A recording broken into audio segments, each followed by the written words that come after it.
This is Brother Ron, and welcome to We All Be News Radio and TV, the news-free Dixie for the 21st century.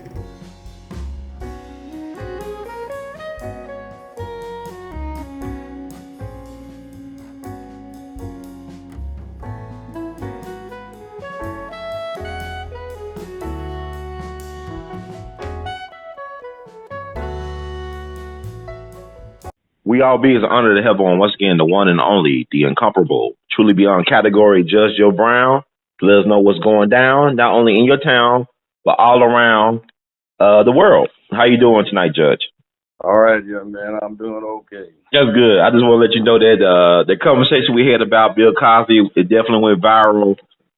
People really thoroughly enjoyed your commentary and point of view and perspective and analysis on the Cosby thing. But I know that, these things are kind of trivial in this era of bread and circuses. But I got to get your point about, your take on the Kanye West and Jim Brown visit to the White House last week. Your thoughts about that? It's nothing new. Nothing new. The penultimate one in the last long while was the one that Booker T. Washington paid to the Theodore Roosevelt White House. And that didn't even have half the justification. But, politics make strange bedfellows. Yes, sir. I won't get on Jim Brown too much. But Kanye Kardashian, land of the lost. I don't mind him supporting Trump so much. It's just that instead of having a particular point, he comes across like a sycophant, Sycophant. Hey, Joe, can you speak up? Oh, I'm having okay. Coming He through. made a strange statement. He didn't come up exposed to manhood, but he felt somehow or another, he felt like part of that cause with that make America great again thing. That, though, speaks volumes and explains a lot of things, not just about him, but about us in general. We have so diminished the role of man in the black neighborhood that it's become pathetic. We had a sorry, effeminate excuse for a black president for 8 years who did nothing. And now we've got all of these, just a herd of black female of representatives of this, that, and the other, who are aspiring to high office that seems to now be beyond the black man, if there are any out there still remaining on the national political level, but too many of them are sweet boys and sweet elders, so, they've got a different kind of persuasion. It's somewhat disappointing, Mm-hmm. But it is what it is. But Kanye Kardashian is out there doing his thing to, I guess, make himself relevant to something, what I haven't figured out yet. But, he's trying. But it's just reflective of a bigger overall problem where individuals who have the ear of the many are celebrities, but what they're celebrities for has very little, if anything, to do with being wise in the ways of the world, especially in socioeconomics and politics. Mm-hmm. That goes for white folk and us too. So it's what it is. But what about, I had a chance to listen to the 19-minute whole whatever he rant or whatever it was. And do you think he made some good points about, telling Donald Trump do not pursue stop and frisk in Chicago, about freeing, like it's Larry Hoover, about bringing jobs back to the inner city, about changing the educational curriculum? Do you think he had some valid, or even the 13th Amendment? Do you think he had any valid points in all that stuff he was talking about? 13th Amendment was just out somewhere in left field. Mm-hmm. The stop and frisk in Chicago, that's not up to Trump. He has nothing to do with it. It's local politics and local laws. The feds have no jurisdiction, except maybe where the FBI or the DEA is doing something. But those two entities don't do any significant amount of patrolling in Chicago. So it was basically this nonsense. The other thing, too, is it still gets into that flavor of what are they going to give us instead of what do we take. That still makes me feel a little bit queasy in the stomach. Our propensity at this late removed from the Civil War to still think in terms of what are white folk going to give black folk or let them have. Mm-hmm. Anything somebody lets you have, you don't have. You have to be in a position to take it and keep it. You let the cow out the barn, you can put it back in. The cow kicks the damn barn door down and gets out. That's a different proposition. What are your take? I mean, Donald Trump said he was looking for people to, I guess, free, quote unquote. And I think about what's going on now with all this stuff about so-called being woke, and the situation with Jamil Al-Amin, formerly known as H. Rap Brown, is very disturbing to me. Are you familiar with his situation right now with the gag order in jail or prison? What happened now? You remember H. Rap Brown from back in the day, Snick and all that? I remember him, yeah. But he got caught up in that situation when they alleged that he shot and killed one sheriff deputy and seriously wounded another one back in 2000, I believe, out in Atlanta. But my understanding, that's been almost 16 years ago since he's been, found guilty. But there's a guy in prison right now who admitted to actually shooting at the police, who actually got the wounds from that incident that he was trying to get help for. And they basically railroaded this guy. He can't even talk to reporters or journalists or academics about his situation in prison. Like, they've been moving him around. I think at one point he was at Supermax. At first he was in Georgia in prison, but they moved him to Supermax out in Colorado. I'm not sure where he's at now, but he's been under some type of unofficial gag order. And they've been really just torturing his human and civil rights. And this is a guy. Who, Brown? Yeah, Brown. He stood up for black people. He dedicated his life. I mean, he was cleaning up. I don't have any problems with him. He did his thing. He made the sacrifices. Mm-hmm. That's what more people need to do. I don't have any problems with him at all. It's a tragedy that he's in there. He originally got put into prison because of Maulana Ron Karenga with the US organization. Mm-hmm. They supplied him with a carbine and then promptly told law enforcement that he was going to be taking it on board an airplane in his luggage, which he wasn't supposed to do since he had a pending charge. But they set him up for that, so you can blame some black folk for putting him in jail. Those are the people that started Kwanzaa, by the way, which is one of the reasons I don't celebrate it. Mm-hmm. But I've talked about that before. That's right. Anyway, I feel sorry for him. He got caught up in a thing where he was beyond the people he was trying to lead. I mean, because he was cleaning up that neighborhood. Like, he had that in West Atlanta, he had that neighborhood on lock in terms of really just making it a community that's safe for people and children and older people. Yeah, but, the interests in Atlanta aren't really concerned about safe neighborhoods. It's in their interest for those neighborhoods to be violent and out of control. That keeps them from being cohesive voting blocks. It keeps the good folks scared, so they worry about personal safety rather than getting ripped off economically. Mm-hmm. It keeps the areas depressed, so when somebody comes along and does something about it, that's not good for their home front. Yeah, because, I mean, they cleaned up the neighborhood. They got the drug dealers out the neighborhood and whatnot. And that's, They've been trying to get him since the 60s, as you say. But what if somebody like Kanye West, like Malcolm X said, by any means necessary? What if Kanye West, as the so-called court jester, could get in the ear of the president to say, "Oh, do you mind, letting A.L.L out of jail, or Mumi Abdul-Jabbar, or You could pardoning do that, Assata but Shakur?" they took a worse little scumbag babe, Johnson, and got her out after she was crack mama for a number of years and responsible for supplying all of the crackheads and fiends that turned out all these crack babies and had all these drive-bys in the late 80s and early 90s.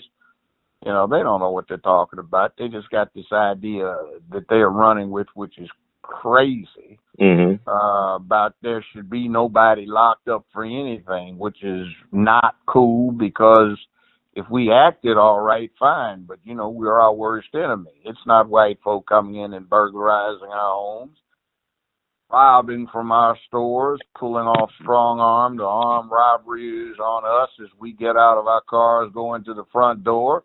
It's not white folk coming down where we live and raping the women.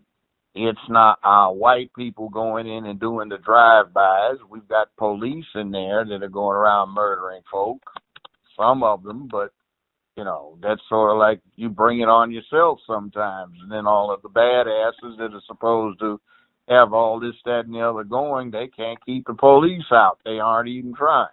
And when you get downtown and you get a video of their confessions and admissions and everything, they've got snot running out of their nose and crying and begging for their mamas. So it's all the front off. We lack manhood in our neighborhoods. If you had more manhood in the hood, it wouldn't be like it is. Okay, well, that speaks to Kanye's point. I mean, Kanye was talking about black folks being more accountable for our actions and for our communities. And for him, in that 19-minute speech, he talked about that. He doesn't. Look, see, that's just political hype. If you wanted to do something, go study to find out what the devil is really wrong. You get to talking about pipeline from schoolhouse to jailhouse. It isn't the way it's being presented. It's got to do with something else entirely. It's got to do with not enough jobs to go around, and what they're doing is reducing the number of laborers in the labor market. It's not trying to get free labor out of people in the joint. They don't want the free labor and the people in the joint. It's not about lack of rehabilitation, because they won't have rehabilitation, because rehabilitation just keeps the job market glutted. And there are a lot of white people that will get up and fight about something that they don't want mad, so they don't play Timothy McVeigh, get 250 pounds of common fertilizer and blow up another courthouse. See, that's what they're worried about. So it's much better that we just tear up our own neighborhoods and give them an excuse to go pipeliners to the jailhouse, and we don't pay any attention to the schoolhouse. So, we got to talking about that peripheral matter to Fort Pillow. Your mother was doing a project on that. Yeah, the historic market, yes, sir. After the Civil War, it turned out that the only completely literate units in the whole Union Army were black soldiers. You never saw a black soldier without a book and without something to practice his writing on. What happened? Grades K through 12, that's the foundation for having a happy life. And we just neglect it. Nobody at home to tell the children to go pay attention to it, because nobody at home where they live seems to realize it. And they don't have the gumption, except for a very few, to go do it on their own, irrespective of the difficulties. It's still essentially free. Get through 12th grade and do well, just pay some adequate amount of attention to it. The rest of your life is what you want it to be. What about go ahead, I'm sorry, Judge. Go ahead. Yeah, I want to ask you about the Larry Hoover piece. I think, we are missing alpha males. I mean, Larry Hoover was a gang leader that was well respected in the streets. They had a code up in Chicago. You know how Chicago rolls with the gangsterism. Yeah, but it still ain't a man thing. You don't run rackets where the victims of the rackets are your own people. You know, the Italian mafia, they don't run those rackets where they live. I mean, somebody wants about the only one they run inside is the, you know, lending money, loan sharking. That's about all. You know, the prostitutes, they don't work in the Italian communities, and they're not Italian women. The drugs aren't sold in Italian communities. It's sold somewhere else. The gambling, you know, that's everybody, but gambling's gambling. Right. And the little old ladies are safe to walk where they want to. Nobody will mess with them. The old folks get their pension checks, and the young women are, you know, have protection from rape. Now, what can you say we do in our neighborhoods? And then you set up a situation where you don't break it down into there are the gangsters and then there are the civilians, and the gangsters don't let stuff happen with civilians. You know, that's not what happens where we live. So respect out on the streets, like respect for what? Respecting the wrong thing. That's not manhood. Well, Men have an obligation to clean up where they live and make it a better, safer, more secure, more prosperous place filled with economic opportunity, ethics, and some sense of morality and purpose. Now, if you're not doing that, you're not doing man stuff. I mean, wow, I think people really enjoy their point of views. What about the situation where Kanye is an artist, he's an entertainer, but where is the leadership? Where is the so-called black leadership addressing some of the things he tried to address? Maybe he failed in articulating it to a certain situation, but where is black leadership right now? Okay, you know me. You know me for a while. What yes, sir. You find me tweeting? The stuff that's the good stuff. Right. How many followers do I have? I'm just a few off of 4,000 now. I've been doing it a little over a year. But the bottom line is you can come in and start tweeting nonsense about, yeah, Hollywood, I loved it when I visited. Or, yeah, look, check it out. We was partying hard. Or, yeah, you know, Kanye and Kim, they was doing it. And you look down and they got 56,000 followers for stupidity and nonsense.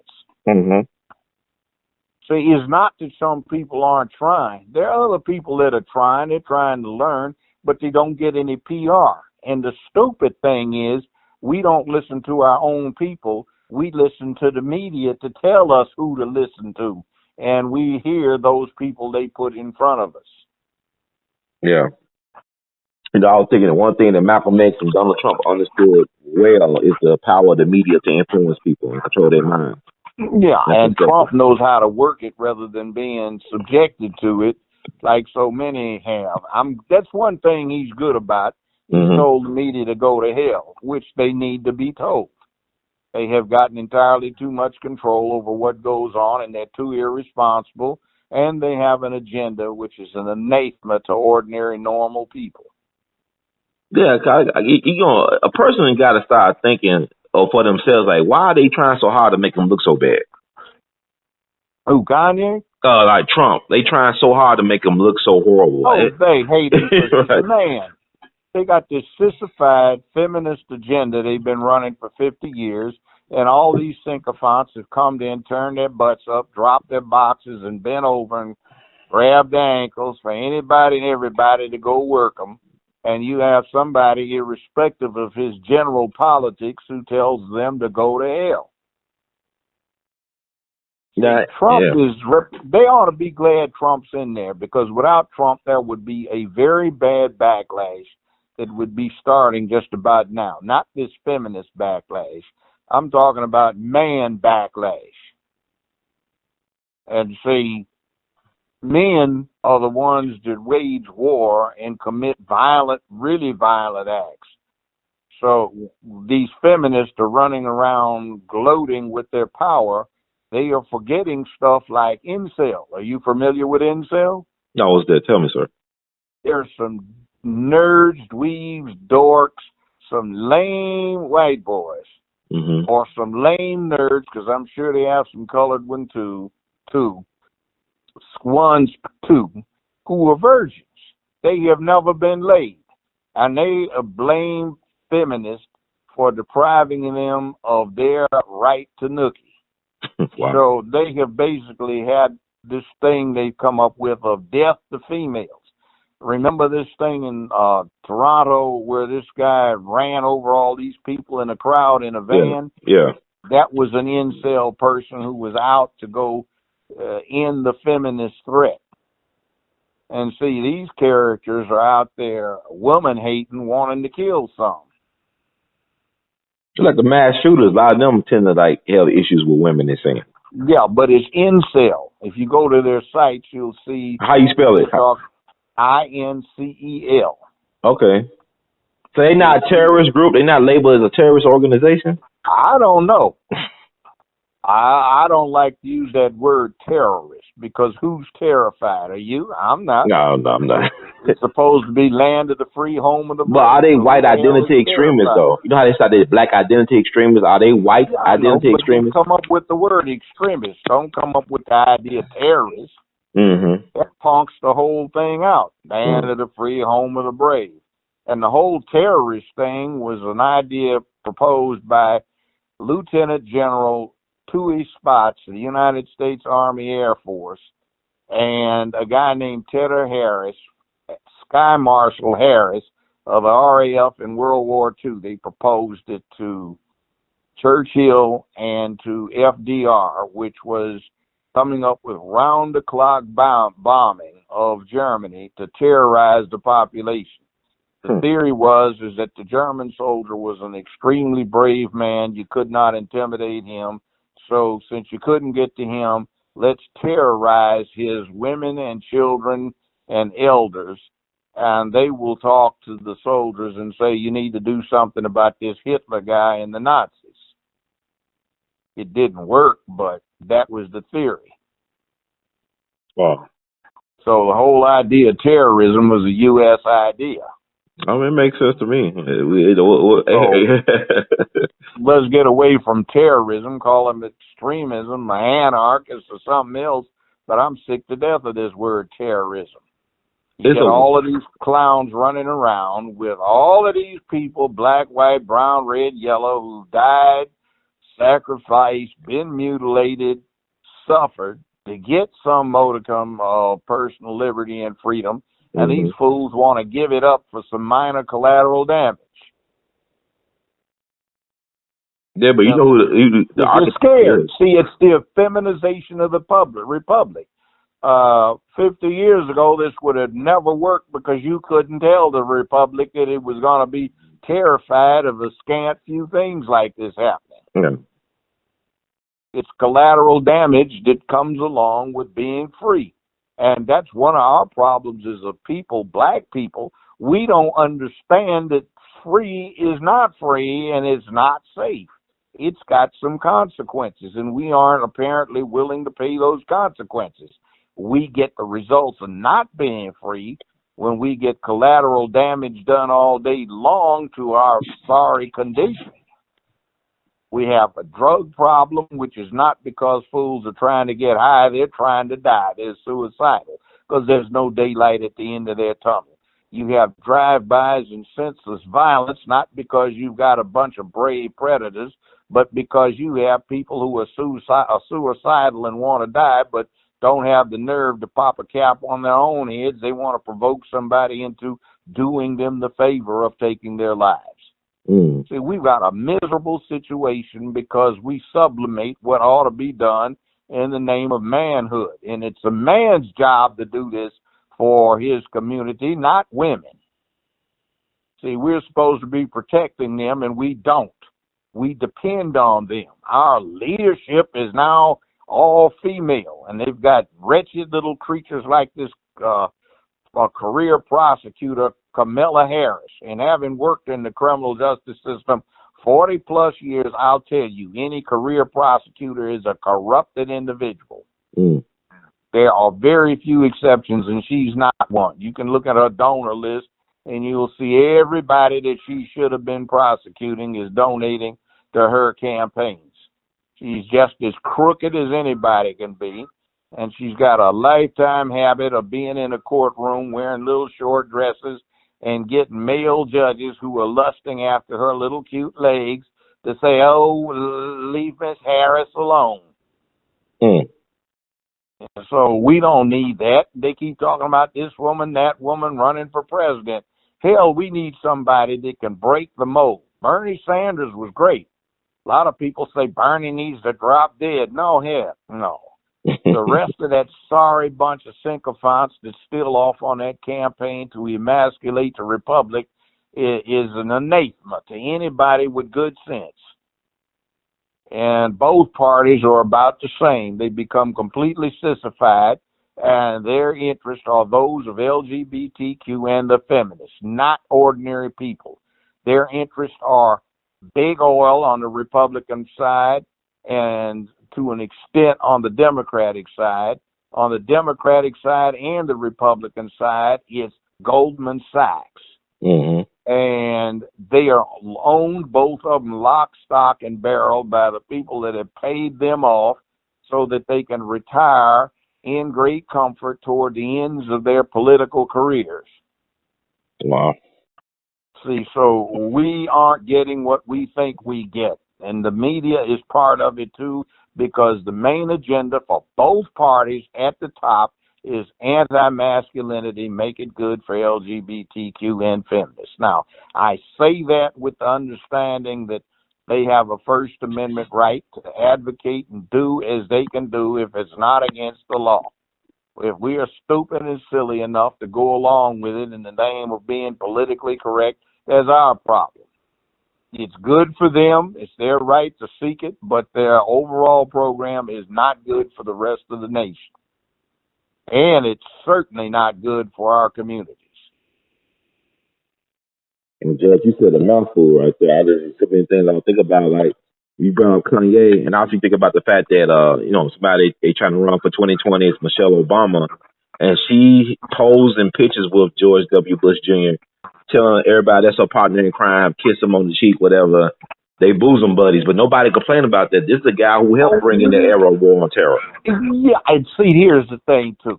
Mm-hmm. The Sotoros and the Bushes are long-term family friends. Who's Sotoro? That's Barry Sotoro, a.k.a. Barack Obama. Right. So they are partners in crime. Yeah. See, yeah.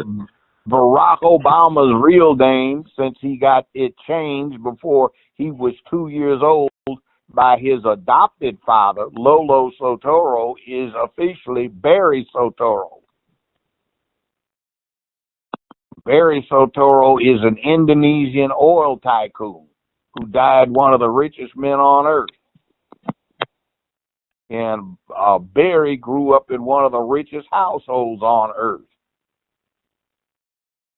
And he goes around acting like he is one of us when he didn't even set foot in the continental United States until he was in his mid-20s, damn near.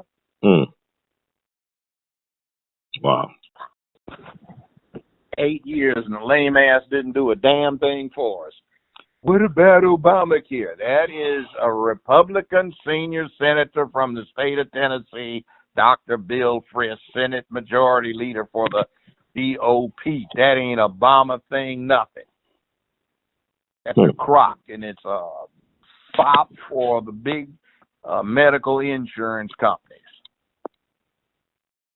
who also control most of the generic pharmaceutical companies, who are the real problems, not the ones that get out and spend the money inventing new drugs. Mm-hmm. But anyway, we got a bill of goods that we bought. We listened to Hollywood, and Hollywood for 50 years has been trying to turn the whole country, the whole world into a bunch of sissies. Oh, well, I'm thinking about all the judge. You give me so much to think about when you talk, because I'm thinking about what Kanye. He was honest about being a little bit effeminate, lacking that that male energy. But I also think about Terry Crews, who said almost some of the same stuff that Kanye said in terms of he talking about how Sylvester Stallone and Arnold Schwarzenegger, these white guys, were his role models. they were the man he had to look up to because he didn't have men around him to look up to growing up. Isn't that pathetic? I mean, it makes a lot of sense when you think about what happened to the him. White women are trying, not all white women, but too many of them who are feminists, and they're black, sycophant, female running girls, I guess, are trying to do that for everybody else and trying to do it to white men too. By the way, did you see that where the judge dismissed those charges against Weinstein? Yeah, that was interesting. But he fought. He was aggressive with his stuff. I mean, Cosby was too laid back for me. Well, Cosby was older and infirm, but you had a better judge. And then you see this thing with Cosby's judge. His wife had a financial interest in it. Right. She threatened not to give him any nookie, I guess. So he let everything get out of control in his courtroom. Very poor show. That's what I did during the living for a while. I know. Yeah. That was not a good show. Okay, you got Weinstein and you got Kavanaugh, the Supreme Court justice. Now, I mean, they say they got a better deal than Cosby did. Oh, yeah. But they're white. So it is about race. Yeah, of course there's a race component in there, and there is a gender component in there. See, if you want to, in America, if you want to do something to prove a point, you start with black people, particularly black males. You want to get freedom and equality for Jews, and what you do is you sponsor an organization that puts colored folk out front so they can catch the hell.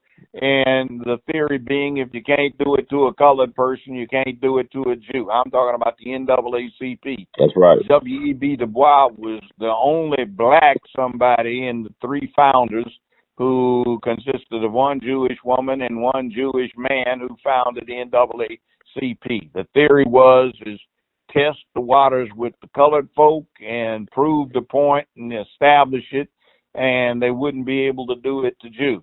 How did you get that for colored folk for the first half of the 20th century? There were no laws protecting black folk except the 13th, 14th, and 15th Amendments, and the Supreme Court was applying the 14th and 15th to corporations, not black people. So you know what they relied on? The SPCA laws, Society for the Prevention of Cruelty to Animals. If you couldn't do it to a dog, you couldn't do it to a Negro. And if you couldn't do it to a Negro, you couldn't do it to a Jew.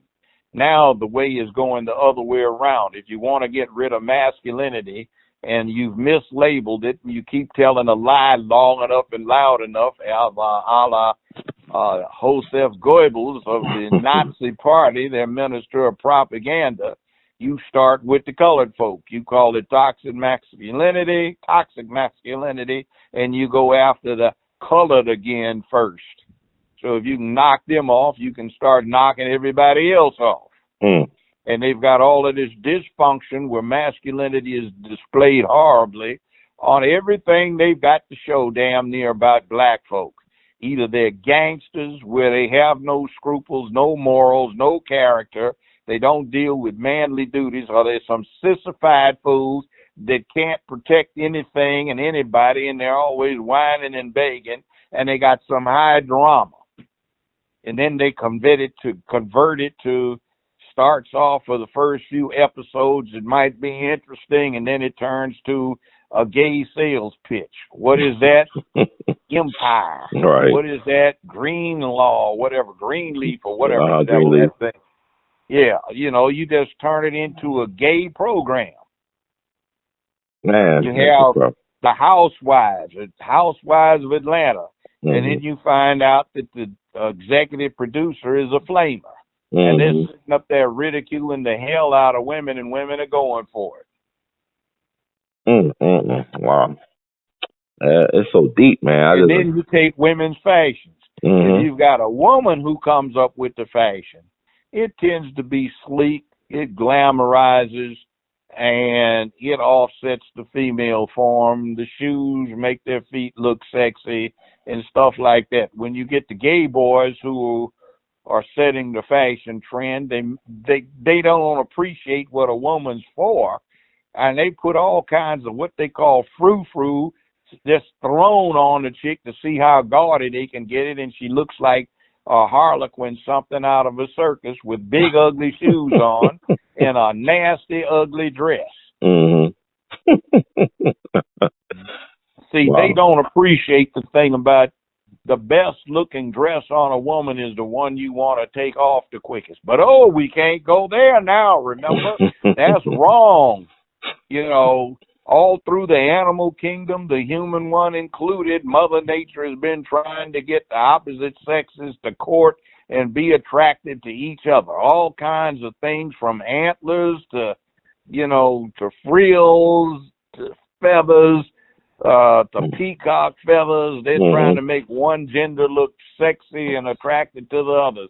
And with the humans, it's the women that look that way. So now they're trying to make it an anathema for a woman to be attractive. They do it for themselves. Oh, hell no. And like one woman told me, she says, I'm getting sick of this. She says, all of the money I've spent over the years on beautification, getting my nails and hair done, getting my complexion taken care of, and then these fools out here trying to get men scared to respond to what I spent my whole life trying to get them to respond to. That's right. It is crazy. It's like they have no interest in the next generation. That's their business, but it's not our business. Wow, Judge, you said a lot, man. It's a lot to think about. And then one of the bad sides of the penitentiary is that you send somebody there and they spend more than a year, they come out of homosexual. Because they've been turned out. You know, so that is becoming an increasing problem in the black communities. All these boys going in thinking they're all this and that, and then get their booties wide open when they get turned out, when they get up in the joint, come out, don't give up the taste for it, and they start spreading that thing too. HIV, everything else, diseases, and strange attitudes toward what's going on. Wow. Now, it's their business, but, you know, somewhere along here, we have a drastic need coming up, and this is the tragedy. With global warming and the increasing ocean levels, which are inundating various lands, and in 50 years, there's going to be a lot less land available. That's tying up the weather patterns into something where there's guaranteed to be a lot of drought, which will impact growing seasons. We are going to double the human population on the planet before this century is out. And that means there will be food shortages, which means there will be people desperate to stay alive and will do anything they can to do what they have to do to stay breathing and on this side of the dirt. And that means that, guess what? Humankind's answer to these problems, masculinity, will be greatly needed. And where is the United States going to be? It will be victimized by a whole century of foolishness to get rid of masculinity. And mislabeled it toxic and told a damn lie long and loud enough, as per the Nazis. Goebbels, the one I mentioned just a short minute or two ago, the Nazi member of propaganda, said, tell a lie one time, it's a lie. Tell it 1,000 times, it becomes the truth. Tell a lie long enough and loud enough, and you can get anyone to believe it. If you want to get on your opponents, blame your opponents for doing what you do. And keep telling people that they are about the wrong things. And even if they aren't, the public will come to perceive that they are. And they've been telling this lie for 50 years about toxic masculinity, and foolish people are beginning to believe it. I won't be here to see it, fortunately, because I'm too old. But I do have at least one grandchild already breathing, and I want that grandchild to have a decent life. You see, so it's my obligation to say something about it, whether or not it's popular, whether or not it's politically correct. And see, politically correct is a poisonous thing. It's like all of these edifices that are built out on this landscape that are politically correct edifices, and it's a classic case you can't see the forest for the trees because these politically correct pillars are right in front of you, and you can't see the landscape around them. Wow. And if it's politically correct, it's usually a lie, and something's wrong with it because you don't need it to be correct. It becomes obvious if it's worth anything.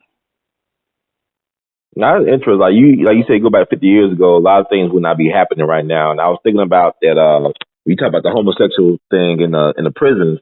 That Jimmy Hoffa actually addressed that on the Dick Cavett show back in the early 70s. How homosexuals should be separated from the general population to keep those things from happening. And Dick Cavett said, you got some very unpopular opinions. He said, well, I don't care. I'm not, what I'm saying? I'm just telling you what it got to be done, that they got to separate the homosexuals from the general prison population because they're preying on people. That's what he said. You go out here to the penal farm, and they got a whole page questionnaire about are you gay? Mm-hmm. A whole page, huh? Whole page. So what do they do with that information? Do they try to separate the gays from the? I imagine so. Okay. Now, how many people are truthful about these things? Because a lot of guys in prison don't see themselves as being homosexual. They're saying they just got an urge. Yeah, I know.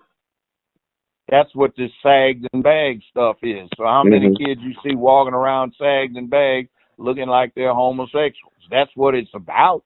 It started off, first time I saw it was in July 1980. One of my law partners was killed. They said it was suicide, except he supposedly shot himself from more than 5 feet away. Yeah.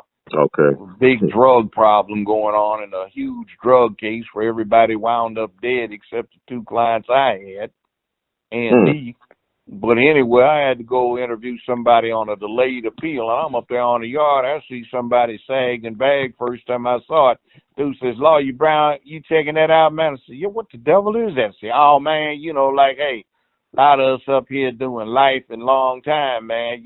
We got everything up in here except soft booty, so we gonna make us some. Wow. So we just making man pussy out of him, we make him dress like that, so, see, when the guards ain't around, we can bend him down, pull him down, and get down. And on the cell block, we don't let him wear no pants and no drawers neither.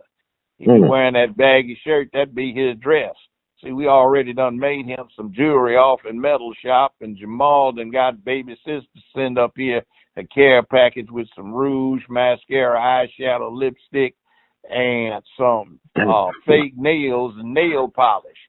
So we gonna girl or dude all the way out. That's just to signal to everybody to work on him so his booty get wide open. In a few more months, he gonna be like them over there wearing mini skirts and got weave in their hair. We got plenty of weave up there in the beauty salon. Do you know they got a beauty salon up there in the men's penitentiary? Wow. That's crazy. And then, a couple of years, 3 years later, I saw Crisscross on either BET or MTV. They were sagged and bagged. I said, look at that. They're trying to be cool. Look like booty to be turned out in the joint. Wow. Then by the 1990s, it became a signal that this dude was the booty that belonged to a strong somebody up in the joint. And you got these fools running around, the lower the sag, the cooler the dude. No, you just look like a punk. I mean, it's your First Amendment right. If you want to look like you gay, that's your business. But you're acting like you gay, and you look like you gay. How you acting like you gay? You ain't doing man stuff. See, masculinity is not how you look. Masculinity is a set of behavioral protocols that dictate how the male apex predator on the planet is supposed to behave. If he behaves according to those protocols, then he is a man. He's a man of peace until he needs to be brave and courageous when he is needed to be. And he has prepared himself to take care of the business he needs to take care of when that event occurs. And too many of the males today are helpless. We need help on saving the boys, and the children from bullying. It's the duty of the teachers and the police and the parents. No, it isn't. It's the kid's job to learn how to handle a bully. It has been since there have been humans. That's how you become a man. That's a rite of passage to screw up your nerve to say, I'm going to bust him in his mouth if he comes messing with me one more time. And then, you know, it's like you can't even run the dozens anymore. I was out at the school just got through speaking to them, or I was going to speak, and a friend of mine who was a retired principal was out there teaching the new principal the ropes, and some kid in there gets brought in there with his teacher, and he's crying and carrying on, and my friend said, well, honey, what is the matter? He talked about my mama. He talked about my mama. He said, my mama's so fat she can't even get in the bathtub and have room for nothing but a splash of water. So I didn't laugh out loud. When his mama showed up, hell, she was a little shy of 300 pounds. Whoever it was telling the truth. You know, and he couldn't take it. I almost choked when she walked in. I thought, oh, man, that was funny. So what happened to the boy? I mean, did the person get suspended for playing the dozen or whatever? No. My friend said, basically, this is ridiculous. I'm going to take care of this. But manhood training is MIA in the black community, and black males are afraid to be men. They want the women to handle everything, or these women be procreating with these weak men. I don't know which is which anymore. Well, yeah, but the bottom line is then when they raise the boys, they aren't raising them to be men. And see, it isn't just our thing either. A very rich white guy, a billionaire, he and I got to talking a lot, you know, and he said, will you do me a favor? There's a banquet coming up. Would you sit at the table with my two daughters and explain the facts of life to them? I said, okay. So, you know, one of them was kind of plain. She was the oldest one. She had a husband. He wasn't, you know, he's kind of on the dork side. And the other one, the younger one, was in her mid-20s. She looked like a movie star. Was rich and smart, working on a PhD, and she just said, Daddy told me I could be candid with you. I said, yes, go right ahead. She was talking about, why can't I find an eligible bachelor? I said, okay, explain. She said, can I really be honest? I said, yeah, go ahead. She said, how come every boy I go out and date is like one of my girlfriends with a dick? So when I broke it down to her, she says, oh, I get it. My mother, her friend girls, my aunts, my grandmother, her friend girls, and all of them, they've been raising their boys. So what the girls get, if they get interested, is another girlfriend with a dick. I said, yep, that's it. So they have that problem too. Right. It's the feminization of the nation, like you said. They making this is crazy, man. Well, I mean, it's a precedent. If you read history, if you look at what happened to the British Empire right at World War I, which was, when did it end? 1918. That's 100 years ago. If you look at what was going on with them 1 century ago, it was almost exactly like what's going on now. Education was on the downswing. There was this fat trend that was going around the nation. You know, there was a reaction to World War I and some other things, but this has actually started before that. People were in charge of things who was the best term for it, if I don't want to use profanity, is big dummies who, you know, by dint of what their status was, not by dint of what they had shown they could do, were in charge, and they were the spokesman for the people, just like right now. Who do we hear from? You know, when the devil did Kim Kardashian become a spokesman for prison reform? Or her husband, Kanye Kardashian, become expert on prison reform, you know? but they get the voice that's heard by the people, or for that matter, all of that assemblage of rock stars and ne'er-do-wells that all have the drug problems and foolish problems and limited educations and little experience doing a damn thing except getting high and entertaining. They become the spokespersons for the country that the youth listen to with rapt attention. Like, what the hell do they know to tell these kids? Nothing. Mm-hmm. Well, maybe some of them are exceptions, I'll say that. But for the most part, it's just utter nonsense. Well, and that's exactly what happened to Britain, and America replaced Britain. And I'm predicting, if anybody after I'm gone wants to remember this, I'm saying the Chinese are going to take over from the United States before we get to 2118. I mean, I can see that. China's over in Africa, really heavy. They intermingling with the population, intermixing or whatever they want to do. Yeah. They're doing what the white folks have done over the centuries. And they're taking over the white folks because they did even better. They have stabilized the world's currencies. They have stabilized the world stock exchanges, and they own more of everybody's stock and currency than the people who issued it. So what can we learn from the Chinese as black people? They got a lot of people, but I mean, what should we be learning from the Chinese? When Stay focused, have a plan, stick to it. And the other thing that the Chinese have is they have a long-standing culture, and everybody else is a barbarian in their eyes. So they don't have any problems with political parties. They only have one, but they have factions in the Communist Party. But they think everybody is out to push China. So they don't have any great quasi-religious, heretic, blasphemy, outlook on differences in the politics. Everybody's presumed to be acting in China's interest. And guess what? They have elders who run the things because they have the experience.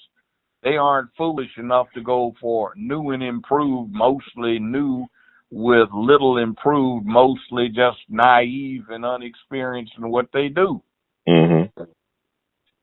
That's interesting. Well, what do you think about, the situation with the Interpol chief, I guess, resigned, the Chinese guy? I mean, I guess he disappeared. He was disappeared into China. What's your take on that? You know what I'm talking about? They have a plan. I'll tell you about a plan. Okay. In 1968, a professor I had, who was a visiting Soviet professor from the University of Moscow, I was teaching assistant for that professor. And they gave me a paper written by Lenin in 1919. It was translated. And this is in 1968. And when I read it, it said that he was predicting that there would be glasnost and perestroika in the last decade of the 20th century. He said at that time there will be no significant numbers of Russians with a living memory of their enslavement under the czars. At that point, Russians will have confidence in their own abilities, education, and industrial acumen, and military prowess sufficient to give them the confidence that they need to operate as a democracy.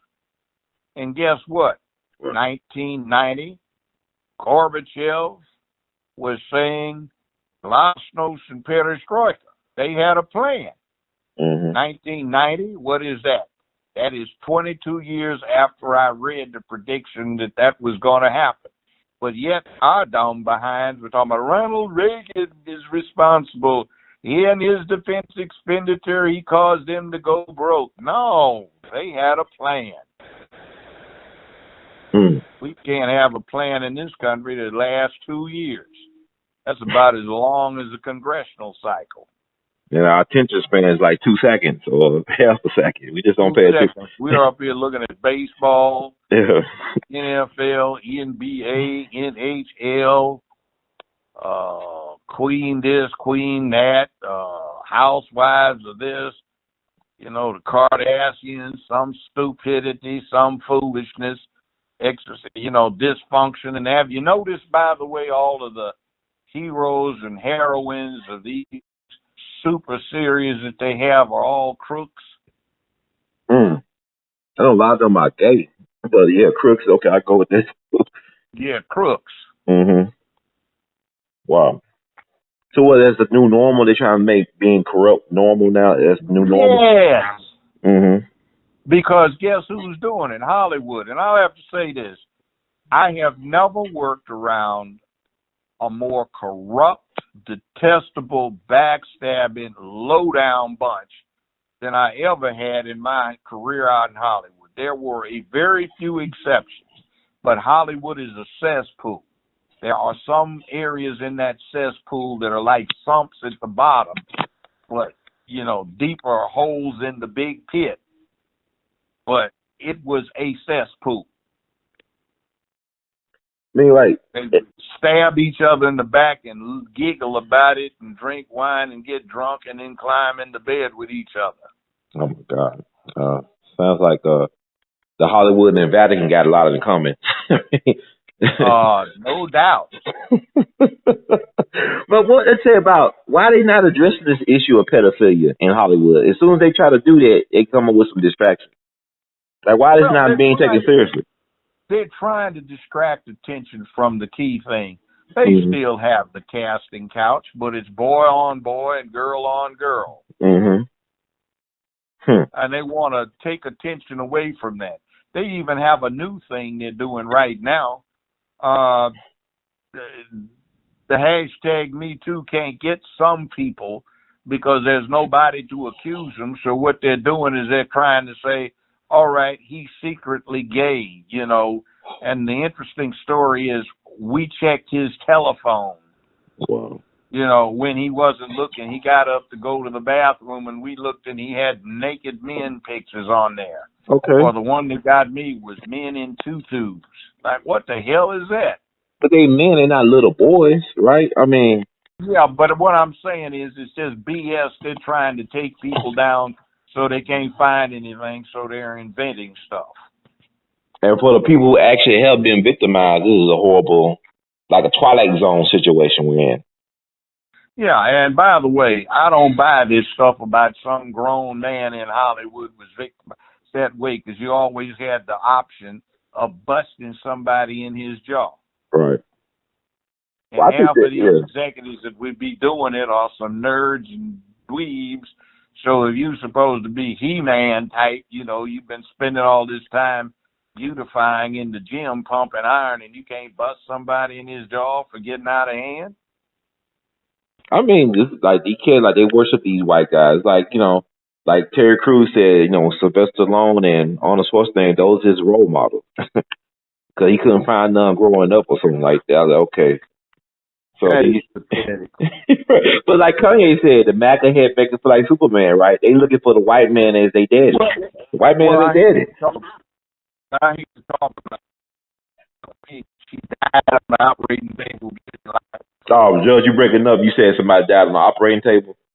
Yeah, well, look at Kanye's mama. She dies on the operating table getting liposuction. Right.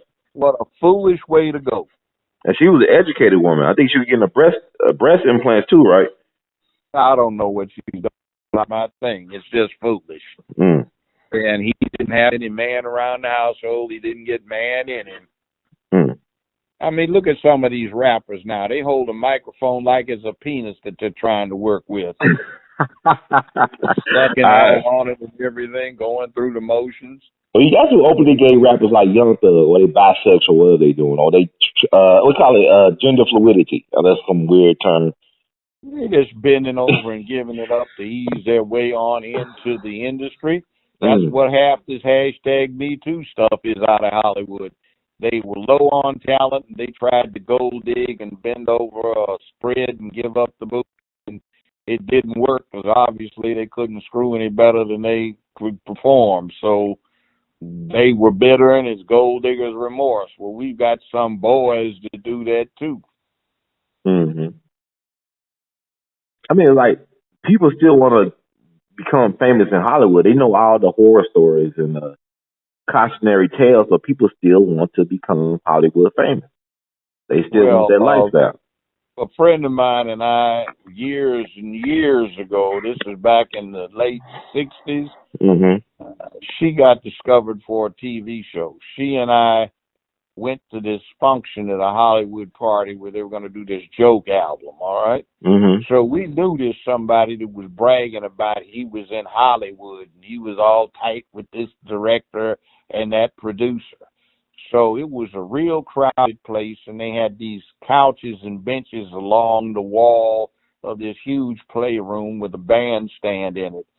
So my lady friend and I, we're sitting there, and this guy is standing in front of us in this crowd, and he's talking about somebody of the same name as somebody we were talking about. We knew. And he said this guy bit him when he was giving a head job earlier that day. And the other guy said, no, you did. I got the booty. So we're saying, could that be the person we knew? So the person we knew just happened to walk into the party. And one of these white executives says, there's the little B. Get over here. And he got over. TR, what do you want? Did you bite me and didn't tell me you gave him the booty? Said, well, looky here, you little B. You're going out right now. So they went out to the limo, and he just spread him and did him and came back in about half hour later. And the dude was saying, TR, you hurt me. You hurt me. Oh, my And, God. we were sitting there trying not to giggle, So when the crowd thinned a little bit, we looked at him in hindsight and said, yeah, we just like that, me and so-and-so at, whatever the studio was, Warner Brothers or whatever it is, Columbia or something like that. So, yeah, we going to tell everybody we know. Mm. Wow. That was 1968. Did he have a good career? I mean, was it worth it for him to bite and bend over like that? I have no idea. I didn't keep up with him. Wow. So that stuff is real. Oh, my God. Yeah, he was just an obnoxious somebody. So should we be suspect of people in that industry who are wildly successful? Yeah, they all done? You should be. Okay. You should be. Okay. The straight black males, they try to suppress. Mm-hmm. Wow. I mean, let's put it this way. When I started my show in 1998, it started in mid-September that year, in the fall. Mm-hmm. I hadn't been there a month and a half. They had a big party at the Beverly Hilton Hotel where I was staying. Mm-hmm. And I went down, and I was a bachelor, and I was having a good time dancing with the pretty women. Right. So one woman I slow danced several consecutive dances with, and we exchanged phone numbers. She excused herself to the ladies' room. So I went, sat back down at my table. Came up and tapped me on my shoulder and said, you know that girl over there? And pointed to somebody. I said, yeah. She said, do you know that clown came up and approached me as I was leaving the ladies' room and asked me if I would say something negative about you for a good sum of money that would make it worth my while? I said, no joke, you punk. Mm-hmm. And then I went around and checked with all of the girls I danced with, and he had approached them with the same offer. So what wound up happening is I got a woman to help me out who I had hired to do my PR work. She'd been a Miss Washington, D.C. And we invented this fictitious woman. We filled out some affidavits that were notarized, and we filed them with Human Resources with the studio. We got receipts for when we filed them and seals on the outside of the envelopes and stamped on the outside when they were delivered. So these fools come up with a supposed affidavit from this fictitious woman that I was doing something. So when they have all this hullabaloo over there in human resources, I had my lawyer with me, and I just said, bring the following items over from human resources, you F's. What? I said, bring them over.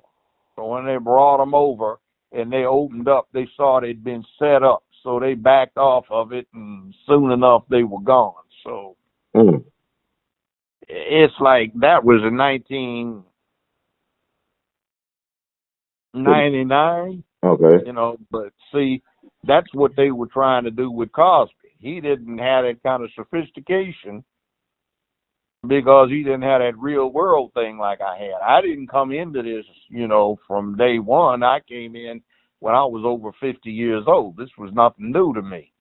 Right. The fake down and the extortion. But Cosby, like, it's like he's an educated fool. No disrespect to Cosby. Like, he couldn't figure out what they've been doing to him for the last 20-something years. Well, see, the deal is there's a whole lot more to it that trying to get NBC and getting the money together to actually get it. Mm-hmm. You know, that was threatening. You know, Oprah's own, it's so crank and crackpot. You know, that ain't real. That's, and then Roger King was running that for her until he suddenly died of a heart attack, and now some white lesbians own it. Really own, huh? Yeah, they do. You go in their headquarters, the only blacks you see are one or two little gay boys in little tight cuff pants and skinny jeans around, and one or two little black girls, you know, with bald heads that have on plaid shirts, bib overalls, and work boots. And then everybody else in there upstairs in the executive offices are white lesbians. Oh my God, these black celebrities ain't worth a damn, man. I don't understand. What's the point of being a black celebrity? You got no real power or influence over your career or anything, over your image. Yeah, you might be getting a lot for it. And see, I'll tell you what I got one contract granted when one of these executives said, I said, well, why is he getting paid more than me? Mm-hmm. I'm number two ranked, and this guy is way down 127. He said, well, you know, white guys take more money for what they do, you know? I said, oh, you just said it, fool. Mm-hmm. As soon as they did that, all the discussion ended. All right, get the paperwork together. That's what I'm getting. And you got it, right? I got it. Wow. But you actually knew your worth, whereas it's like Cosby didn't have no understanding who he was or his worth or his value. I know. It's like what they paid somebody black was big for what somebody black was getting. Mm-hmm. All right? But it was nowhere near what you get for white folk. Like, for example, who do you think has sold more CDs than any other artist in history over the course of one 10-year period of time? What artist? Michael Jackson? No. Whitney Houston? No. Who? It isn't Frank Sinatra. It isn't Elvis Presley. It isn't the Beatles. Fast Domino? I don't know who. No, it's Eminem. Okay. Wow. And he ran off with some black music that he's actually being more honest with, talking about these no good women than black rappers are. Right. You would call a spade a spade. Yeah, I mean, but he sold more CDs than any other artist in any given 10-year period. Wow. Yeah. Okay. But he was co-signed by a black artist, Dr. Dre. Dr. Dre had to give him that. Yeah, and he ain't making as much as his protege. That's interesting. But white men hate their mamas. I mean, that's the culture. Because, you know, Eminem had a lot of raps talking about his mom, just talking bad about her, and the white man didn't let the white woman vote till 1920. Yeah, but you see, the deal that you get with white guys is they ID with their dads, we ID with our mamas. And that's why they on top, because they go with the dad. Yeah. Your mama is a nice appliance. You love mama, but his dad that you get everything from, unless something's wrong with him. And when you said, I'm thinking about Donald Trump and his father relationship. His father stood by him, but his father sent him to the military academy. The only child he sent to the military academy that he had, but his brother ended up drinking himself to death for whatever reason. Donald Trump had, whatever they say about Donald Trump, he got some type of discipline. He wouldn't be able to be at the position yet without discipline. He ain't stupid. And I think he's gaming everybody who doesn't get it. In other words, he's trying to tear down the Democratic Party, he's trying to tear down the Republican Party, and he's trying to put the press in place. I'm glad he's doing that. I think he's a blessing in disguise for doing that, because he's waking people up. Because it's fake news. What did I tell you about 2 years ago? I said we need to vote for the candidate that heightens the contradiction, not the lesser of two evils. Yes, sir. And he was the one, and he'll be the one in 2020, I believe. I'll be honest with you. Yeah. The only chance the Democrats have is if they come up with a Bernie Sanders. They gonna accept it. They don't want him. I mean, they just don't want him. His own party don't want him. Because he's not part of that girl thing. Yeah. That's why I think Michelle Obama gonna end. They don't try to draft her to run. I really do believe that. Yeah, and I tell you what, you couldn't pay me to vote for Michelle Obama. Especially not after that sorry spectacle her hubby provided. And then Kamala Harris, you couldn't pay me to vote for her. You couldn't pay me to vote for one of those old white women either. No Elizabeth Warren, none of them, huh? I mean, this is like a weird period to be alive in terms of, like, there's a lack of vision at the national and local levels in terms of political leadership. Yeah, this gay thing's taking over the local level, too. That's why politics looks so strange in Shelby County. Yeah. The top Republicans and Democrats are literally in bed with each other.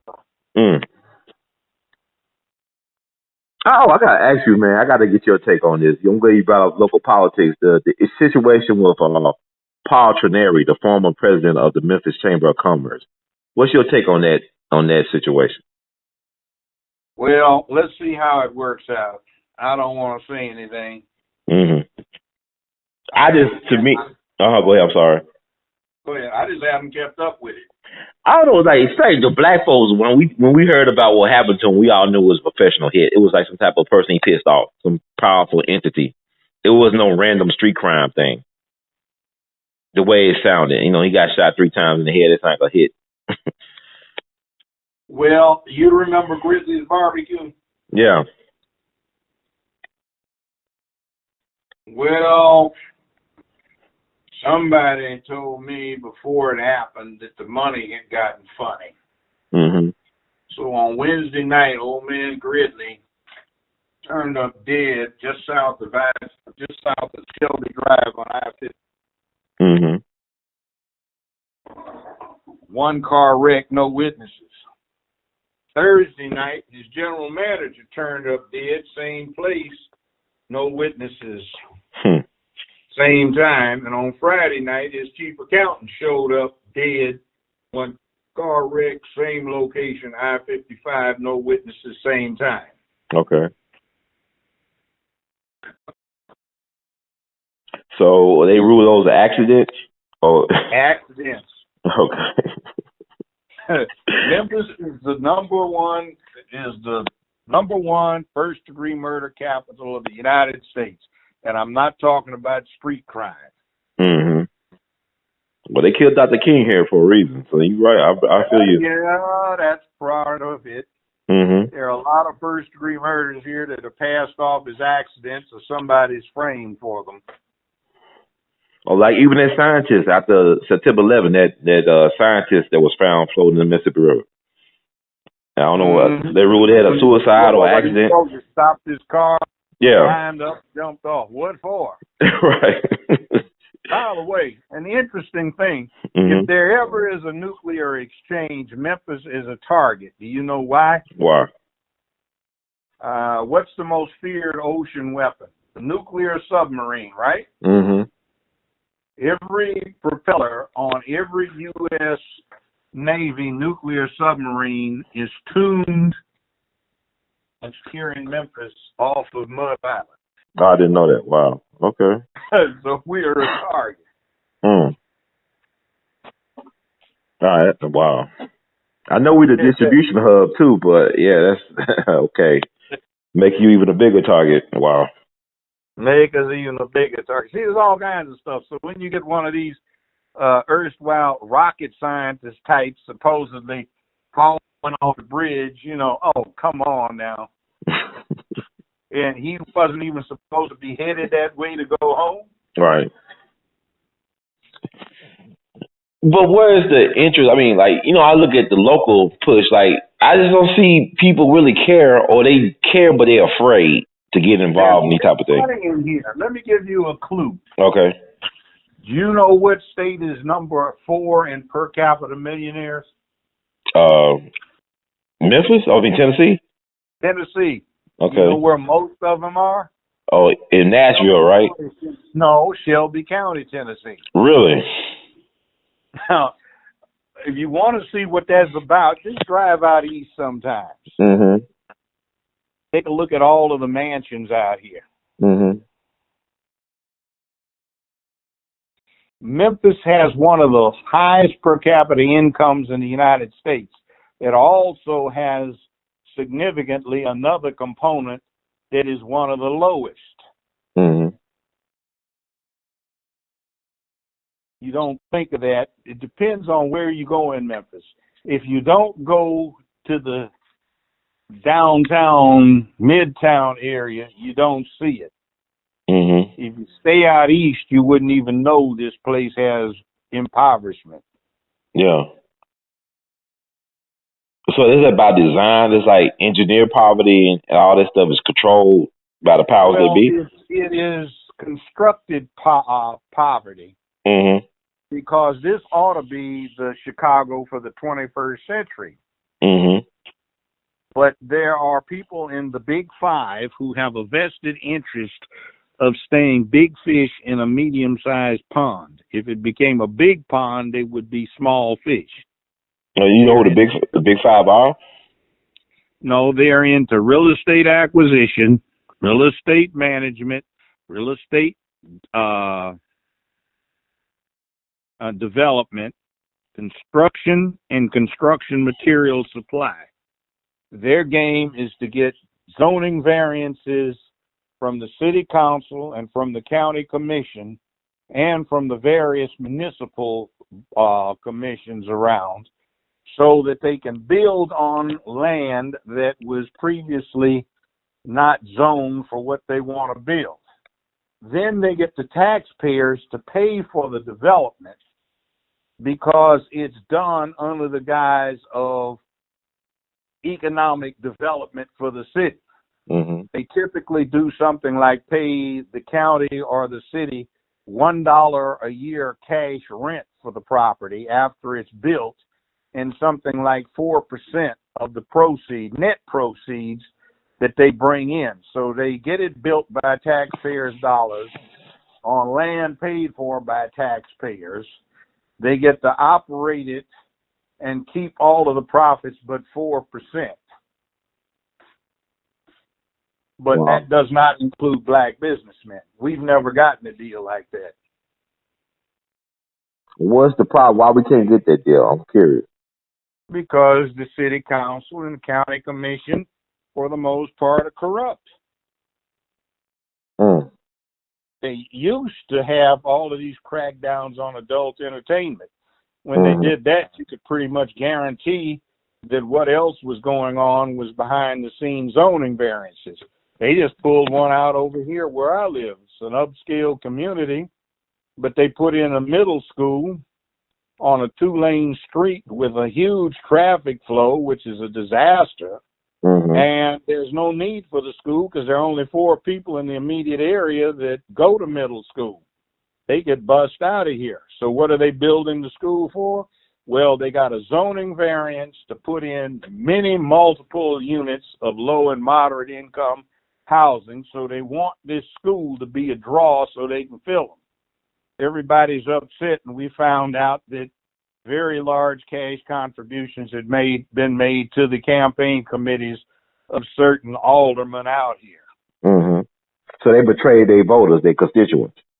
Yeah. For the bag. Okay. So you got to vote them out, right? Well, the election hasn't come up yet.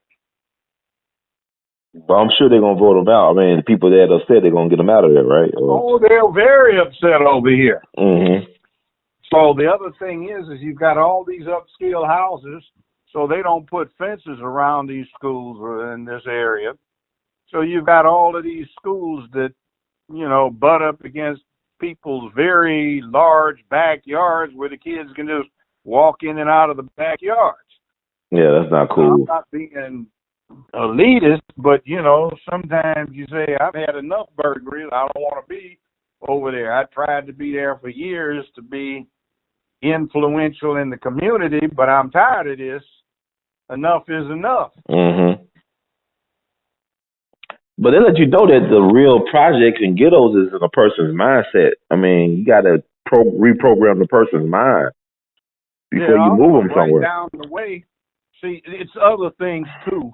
Mm-hmm. Like a few years ago, this place had great receptivity for, getting online. Mm-hmm. Wi-Fi was great. Mm-hmm. They had a fiber optic system, but they added a whole bunch of apartments not far away, which has driven up the crime rate. Oh, that's interesting. Wow. It's overloaded the system, so now everything is slow as the devil. And they want to dump 800 more units in on this already overstressed system. And then they came up with this cockamamie idea about these super meters that rely upon cell phone technology through AT&T, and they broadcast your usage several times a minute all day long and all night, which gluts everything else to no end. And I had to put a stop to them. No, I don't want one of those. So they came by anyway. No, I don't want one of those. They came by again. Look, get out of here. Mm-hmm. It's taking jobs away from people, and I don't want one because I don't want to pay for the meter if it breaks. And I don't like the idea. And talking about rip-off, check your utility bill. Yeah. We discovered over here, we have all been paying $12 a month for, in my case, 18 years for street lighting. There is not a street light in evidence over here. Not one. So just whose street lighting are we paying for? I mean, this wasn't about a racket, man. It's a cartel. Why are people so afraid of MLGW? I don't know, and you can't find anybody to talk to nowadays. There are no offices open unless you go downtown, and then they run you through a rat race trying to see a live human down there instead of press 1, press 2 if, press 3 if, get to 9. If none of these matches your selection, press 0 to go directly back to the menu again. Like, what the hell? What about the offices on Lamar? You ever been there? Well, I don't know. Same thing. How you get in there? You don't want to be bothered with those people. I live in Germantown. So what they did is we have Memphis Light, Gas, and Water supplying it, but they work through Germantown, so we don't even get to see the bill. We just have to pay Germantown directly, and if you're in Germantown paying MLG&W through Germantown city government, you don't even get to see your bill. You just get a number. Man, wow. I mean, MLGW, Memphis Light, Gas, and Water, Tennessee Valley Authority, they just too big to fail. I mean, they're just too big, I guess. They can't be questioned. What I can't get is what is the one thing that is always full of water and always rolling down toward the Atlantic Ocean? The Mississippi River. Mm-hmm. Why don't they put some massive electric turbines down there in that river that will not stop turning? You don't need any fuel cost, and you can generate all of the electricity this whole multi-state area needs right out of there, free of charge. You said free energy. Uh-oh. You know, like you talk about big oil and all that stuff, and Tesla try to give us free energy. Oh yeah. Yeah, you gonna be, Tennessee Valley Authority, all them guys, they come for you, man. They like gangsters. They not like it, they are gangsters. I don't mind taking somebody to Valhalla to be my slave up there with me. But we don't got that type of courage right now. Like you said, we don't have. Do. Okay, yes, sir, but we need an army, right? We need like a group of people to take these people on. I mean, I don't mind. I'm over 70. I've had an interesting life. Might as well go out having fun. Yeah, well, God, when you say that, I'm thinking about that Bundy Ranch thing that they did out. What is it, out Vegas or something, Nevada? That Bundy Ranch standoff with the government. Yes. So we should have a like that. We could have that in Memphis, right? Could we just say, enough is enough of Memphis like gas and water, and said we refuse to pay this ridiculous bill cost? Yeah, but everybody running the damn thing is black. Well, you already know what time it is with our black. Yes. Like you talk about how the black businessman can't get the same deal as the white real estate guys, right? I mean, I got people I know that got black owned businesses. They employ black people, but it's the black folks in the office that don't even pay them what they're supposed to pay for the contract to employ people. Yep. So I mean, what do you do? Do you vote them out of office? Dangerous. Yeah. It's dangerous. For example, I represented a guy before I became a judge about 30. It's more than 30 years ago. He was the biggest black real estate dealer in Tennessee, and he was legitimate. Mm-hmm. So they decided to get rid of him. Okay. And what they did is they came up with a shyster who claimed he only had a second-grade education, but actually had a master's of business administration degree. Mm-hmm. And they had him set the guy up. He supposedly claimed that this guy told him to take out a loan to get an HUD financing situation set up. Well, you can't take out a loan. You have to have the money yourself. So they set up and they dismissed all the white people, and they got the black ones, with the only one out of all of the multiple white folk they indicted on this thing. They just got the brother to go to trial. Mm-hmm. We had to try it 3 times and got partial not guilty verdicts, and I wound up walking him, but it destroyed him. The bad part about it is we didn't find out this guy had an MBA until after the first trial. Mm-hmm. And then we couldn't even introduce that the guy went down and he took the money out of the teacher's credit union. How did he get it out of the teacher's credit union? Because this person who supposedly only had a second-grade education had a janitorial service that cleaned up multiple schools in the Memphis area. So he just went down and took the money out of his own account. Wow. And he was lying through his teeth about having to borrow it. He didn't. He just withdrew it. And then the other thing is we found out this guy had 149 houses he had bought. Oh. And he bought them on being the sole occupant. But what was going on is the houses all had a Section 8 tenant. So he bought them, collected all of the rents, made no mortgage payments. They didn't foreclose for 2, 3, 4 years. So he had them all registered to sham corporations. Wow. So he collected all of the Section 8 housing payments for 2, 3 years at a time on 140 some different houses. Mm-hmm. And put it in his pocket, didn't pay out one dime mortgage. The feds knew about this, but they went after my guy. Mm-hmm. Wow. Now, that was just crooked. Mm-hmm. Oh, and they waited till the last day before the statute of limitations ran. That's like some Cosby stuff right there. Okay, wow. Yeah. So it's like what you talked about last time we spoke about. It's not the rules to the game, it's the officiating. It's the officials not having integrity and not having character. So if you know that corrupt is the new normal, that's the normalcy now, how can you win? What's the point of fighting these things where everything is rigged? You can do the same thing. If somebody slipped an ace up his sleeve, what do? You slip one up yours too. But do that, like, What about integrity and character, though? Well, I mean, see, there are ways of doing it with integrity and character. Like, for example, you got somebody pulling that thing off, so you figure out something about the jury pool they haven't figured out yet. Like, okay, they want conservative folk, so on and so on, to pull for that, but you get the conservative folk, but you get a certain kind that they don't recognize but what you do. Mm-hmm. But you recognize them, so you get them on your jury. They think they're pulling something off on you. You pull something off on them. You've got some people that don't go along with what they're saying, but the other side didn't realize it. Wow. Oh, it's like a first-degree murder trial I had. My client was one of the few that was able to testify. I set up the state. We had a racist judge who I bamboozled by pulling something off on him. He gets mad at me and tells me he's going to fix me by making me go to trial, which I wanted to do anyway. So since he was in trial, he was going to transfer it to another division, and I got just the judge that was right for this case.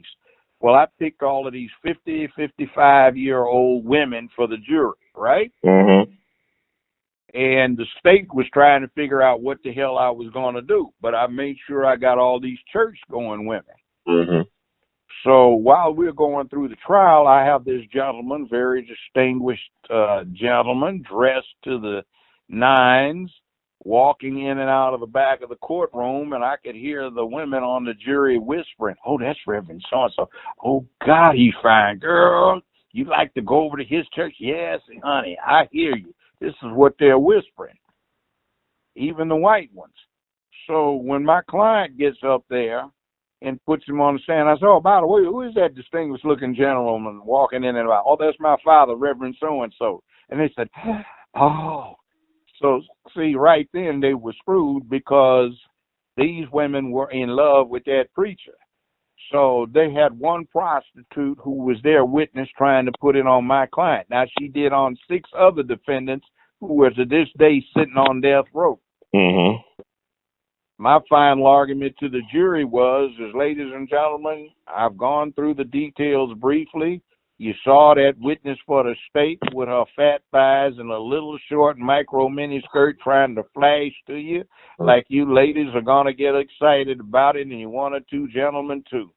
But you've heard my client, so the question comes down to this: who you going to believe, a hoe or the son of a preacher man? Defense rest.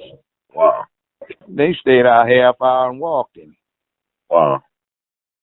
So you wasn't holding contempt for saying the language you said. They didn't try to say No, objection or it's anything? not inappropriate. She was a hoe. I heard that. I mean, let's see, courtrooms are not like they have in the movies. I mean, they get real. Nowadays, they got some little pricks on the bench who never tried a case. You know, it might be a little strange in there because they looked at movies and they don't have any real world experience. But she was a hoe. Mm. Wow. Or I had a paternity case before they had these tests. And, you know, the plaintiff was a real weird chick. I was getting ready to ask her, "Ma'am, please, ma'am, isn't it true that you were in the 7th grade for 5 years?" I didn't get that out of my mouth. Excuse me. Mm-hmm. She said, "All right, I admitted I had sex with those 4 men you had out in the hallway." I looked at my client. He looked at me. "What for with it?" You know, all right, this is good. So, Wow. excuse me, I had to sneeze again. Another point I brought up. I said, "Now, ma'am, isn't it true that you had sex with 4 of these boys that afternoon?" She said, "That was a lie.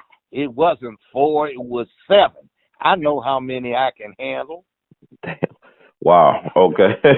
So when we got to the final argument, I said, "Ladies and gentlemen, defense will be brief. When you lay down in a bed of thorns and roll over, it's awful hard to tell which one stuck you."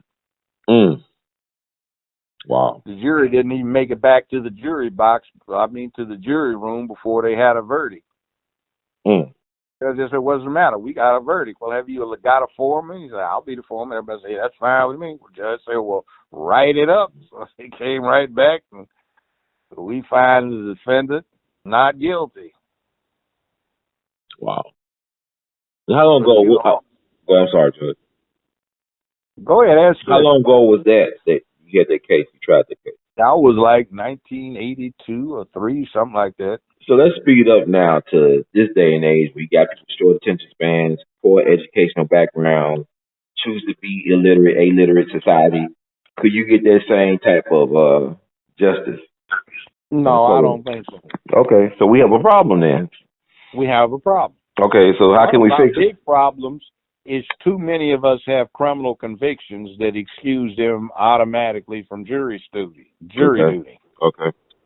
Although if you ask 75 prospective jurors, everyone in here who has, wait until I finish, ladies and gentlemen, a parent, grandparent, an aunt, uncle, niece, nephew, brother, sister, child, cousin, grandchild, next door neighbor who has been arrested and prosecuted, hold your hand up. Everybody in the whole room puts their hands up.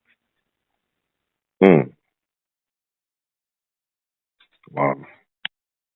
Now, you have gone through this, and you personally do not have any convictions. I'm not asking, the court is not asking about arrest, but no one in here has been convicted of any offense, or if they have, they went through a judicial diversion program and you were told that you need not admit that. Is that the case with everybody that remains? It was. Anybody that deviates from that, hold your hand up. Nobody holds their hands up. But everybody's had somebody they know that went to jail.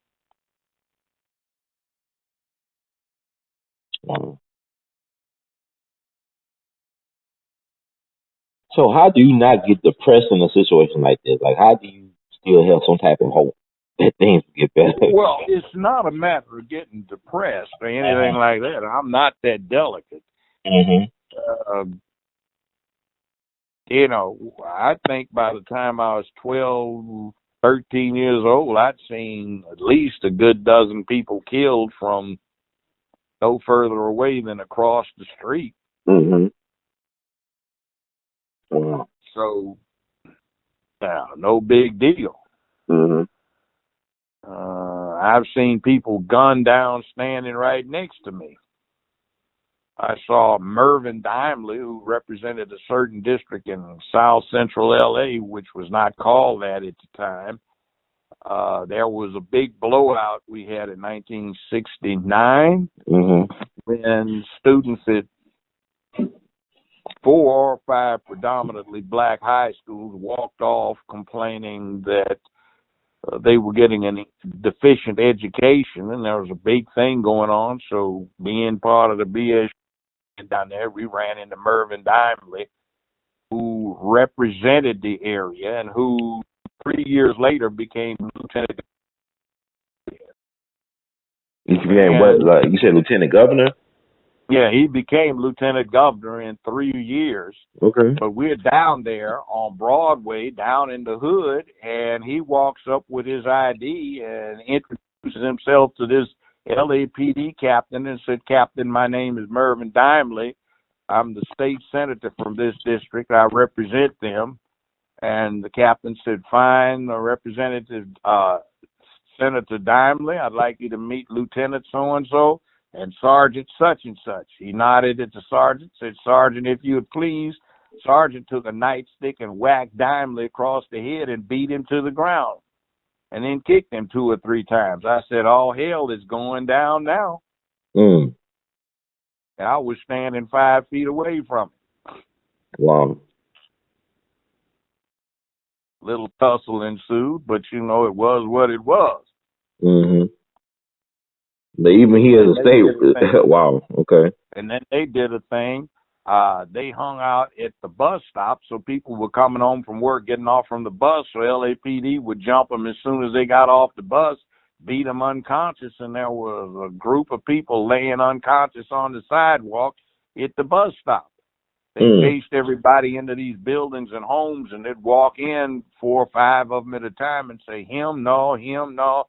I like that one over there. And they'd grab him, take him, and yank him outside in front of the plate glass window to the store. They'd beat him unconscious. Wow. They had a new tactic for LAPD. Anybody that wanted to come into the area, like if you were trying to get home, that's fine. You just couldn't get out once you got in. I mean, it's insane. I mean, it's just like, damn. This is Or another time, some years later, LAPD, I was on a vacation coming back. It's in the early mid-'70s. And I remember somebody came in that I'd met back at D.C., another young brother who was a lawyer, and we'd been telling him about LAPD. He didn't believe us, and we were driving down one of the streets, and I said, man, quick, pull over. The driver says, oh, crap, man, and pulled over. I said, well, what's wrong? He said, man, look at the street signs. He said, what they got brown paper tape around them for? So that's what we're talking about. So we looked back, and for several blocks, they had brown bags taped over the street signs so you couldn't see them. You're on a street that's 35 miles long. What's the cross street where this happened? So we walked, and we got to this dead end 2 blocks down, and we saw these cops flagging every car that came through down this long dead end. And they had multiple police mechanics and all of these machines, and they were putting people's cars up on jacks and then putting milk cart crates under them so they're standing up. They took the wheels off. They had machines that removed the tires from the rims, and they took the fan belts off, water hoses off, took the valve covers off, the car air cleaners off. Wow. Took the front and back seats out the car and left them out there, and it's raining. Now, what are they doing? They're just messing with people, man, to show that they're on top and the people are on the bottom. Wow. But they don't have any badges on, I know that. And they got brown paper taped over the, what they got? That's where the numbers are on the squad cars. You see they got paper taped over the license plates. Wow. See, that's where a place can be where you want to talk about is wrong. Or come back in 1973, my first year in Memphis. What's wrong with the place, man? Something's wrong, man. What's wrong? Can you figure out what it is? So where are the trees? They've gone out and cut down all of the trees so they can have helicopters patrol at rooftop level in South Central. Wow. And yeah, that's a city of millions of people, and people just accept that. Yeah, but you don't see cops like that all over the rest of the place. Right. It's crazy. I mean, it's like, wow. I'm thinking this is a movie you're talking about. This is not even real. No, it's like you walk outside of a friend's apartment with them. All right, freeze. This is the ground unit. Remove your identification. Hold it in your right hand. Make no furtive movements, or the ground unit police officers will act accordingly. What the hell? You're holding your driver's license up in your right hand. This car screeches to a halt 2 feet in front of you. All right. ID. It sounds like Fritz. You will take his identification papers, yeah? What papers, man? Your identification papers, yeah? You do have them. Gott in Himmel. Fritz, he does not have his papers, yeah? You know, like out of a German war movie. Wow. Man. But I guess, you know what? We say that, but then something just crossed my mind with the Ferguson situation a couple years ago, or several years ago, where you had folks getting sprayed with illegal chemicals outlawed by the Geneva Convention. The government's a Democrat, and the president's a Democrat, a black president, and you had a black attorney general who said that we don't deal with the issue of race. We are a nation of cowards. So I'm saying wow to what's happening to you back in the day, but we still got that going on. It's gotten better. It's gotten better. Okay, I'll give you that. Oh, you wait, young brother, you have no idea. All this stuff you're hearing about now, oh, this is lightweight. You should have seen it back then. Yeah, I know Memphis has some certain situation, that Shannon Street stuff and some other things that happened. Oh, I know. I investigated the Shannon Street thing. What's your take on that? Well, I got asked by the FBI to go in and take pictures with their man so that the community could say they had a representative in there. I took 400 pictures. Wow. What was going on? It was a murder. Okay. They lined the people in that bedroom up, head, foot, face down, and they shot them in the back of the head from the doorways. And there was one other guy they couldn't find, and when they found him, they shot him where he was standing. Wow. But did they kill? I was in there. It was a slaughter. And you know how we know where they shot him from? Because the FBI pulled out these heavy wire rods, and they had various sizes to match bullet sizes. So these were like 5.56, 22 caliber, and when they put the rods down, they extended right to where somebody was standing in the door shooting down at people head, foot, and they had all of these skull fragments and pieces of brain all over the floor. Wow. Really nasty, you know. But like, what was the justification for shooting them guys like that? Murder, because they'd messed with that whatever the cop was in there. He thought he was a badass. He'd been going around picking on people, and he picked on the wrong somebody who was a little mentally off. So they thought there wasn't but one gun, and they didn't have but 6 rounds. So what happens is when you listen to the audio tape, you hear all of the shootings, and then at the very end, when they're getting ready to come out, they fired several rounds out of that one police revolver that was left off in there. But that wasn't the suspects. They were already dead. So they tried to cover their tracks, right, by shooting that? Yeah, I mean, it was really faked out. Wow.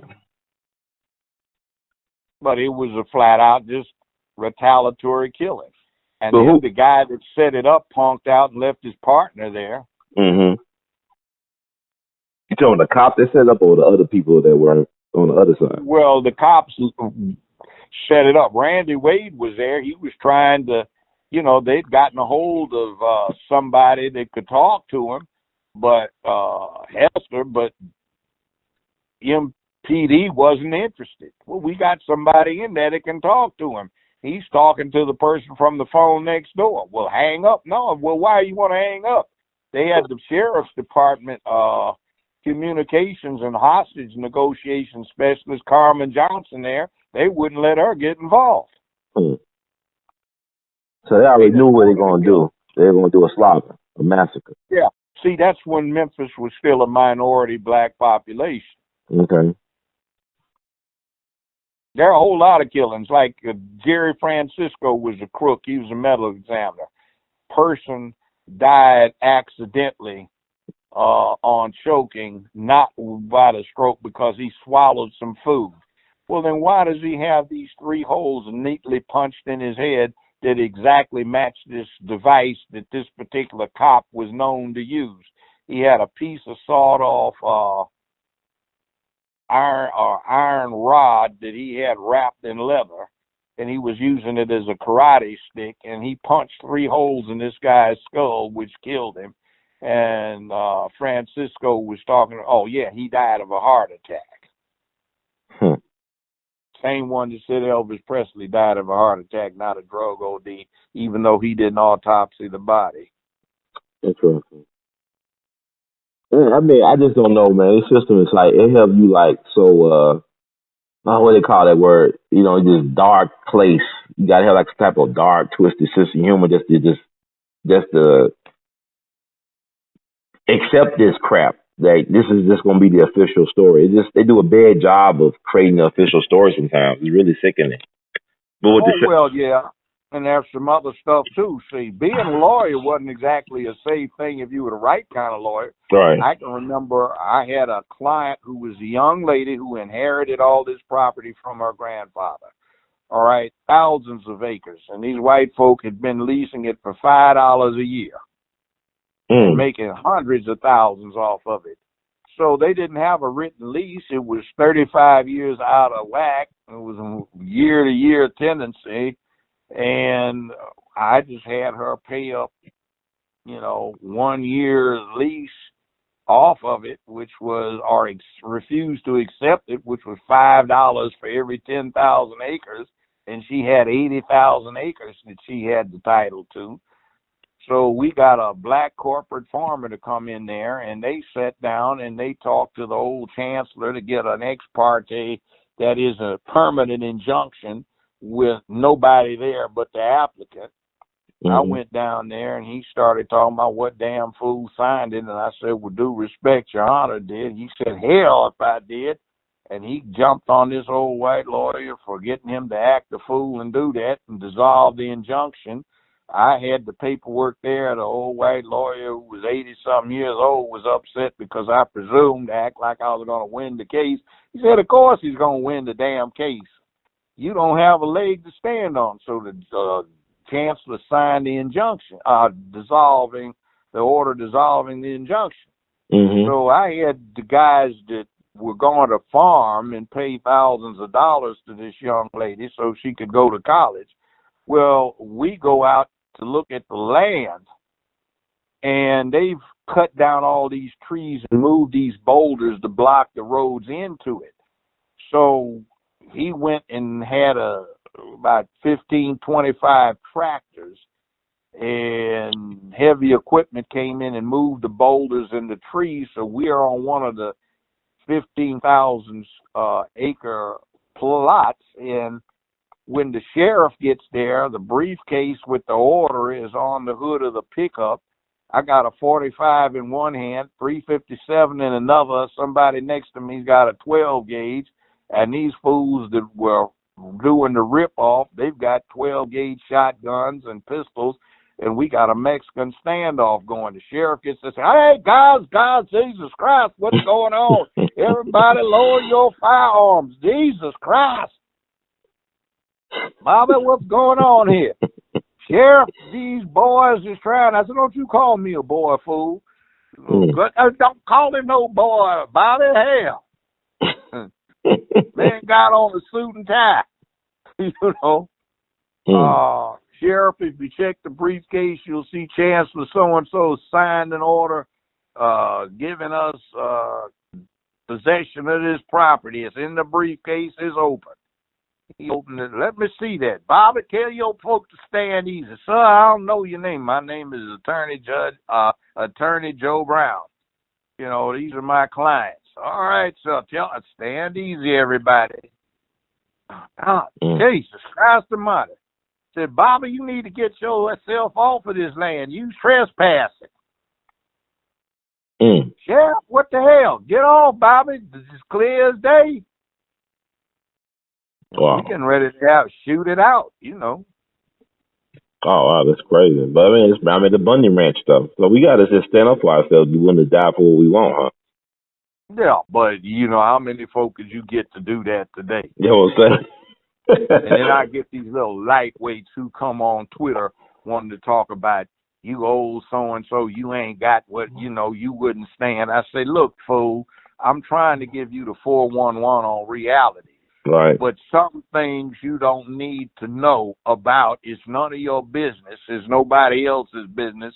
We don't discuss this in a public forum. Back the hell off. You might be surprised with some of these folk you turning your nose up had the nerve to do that you don't. What they say, what would be their response, or what's the response from the people? Well, if you put it like that, and then some people don't learn.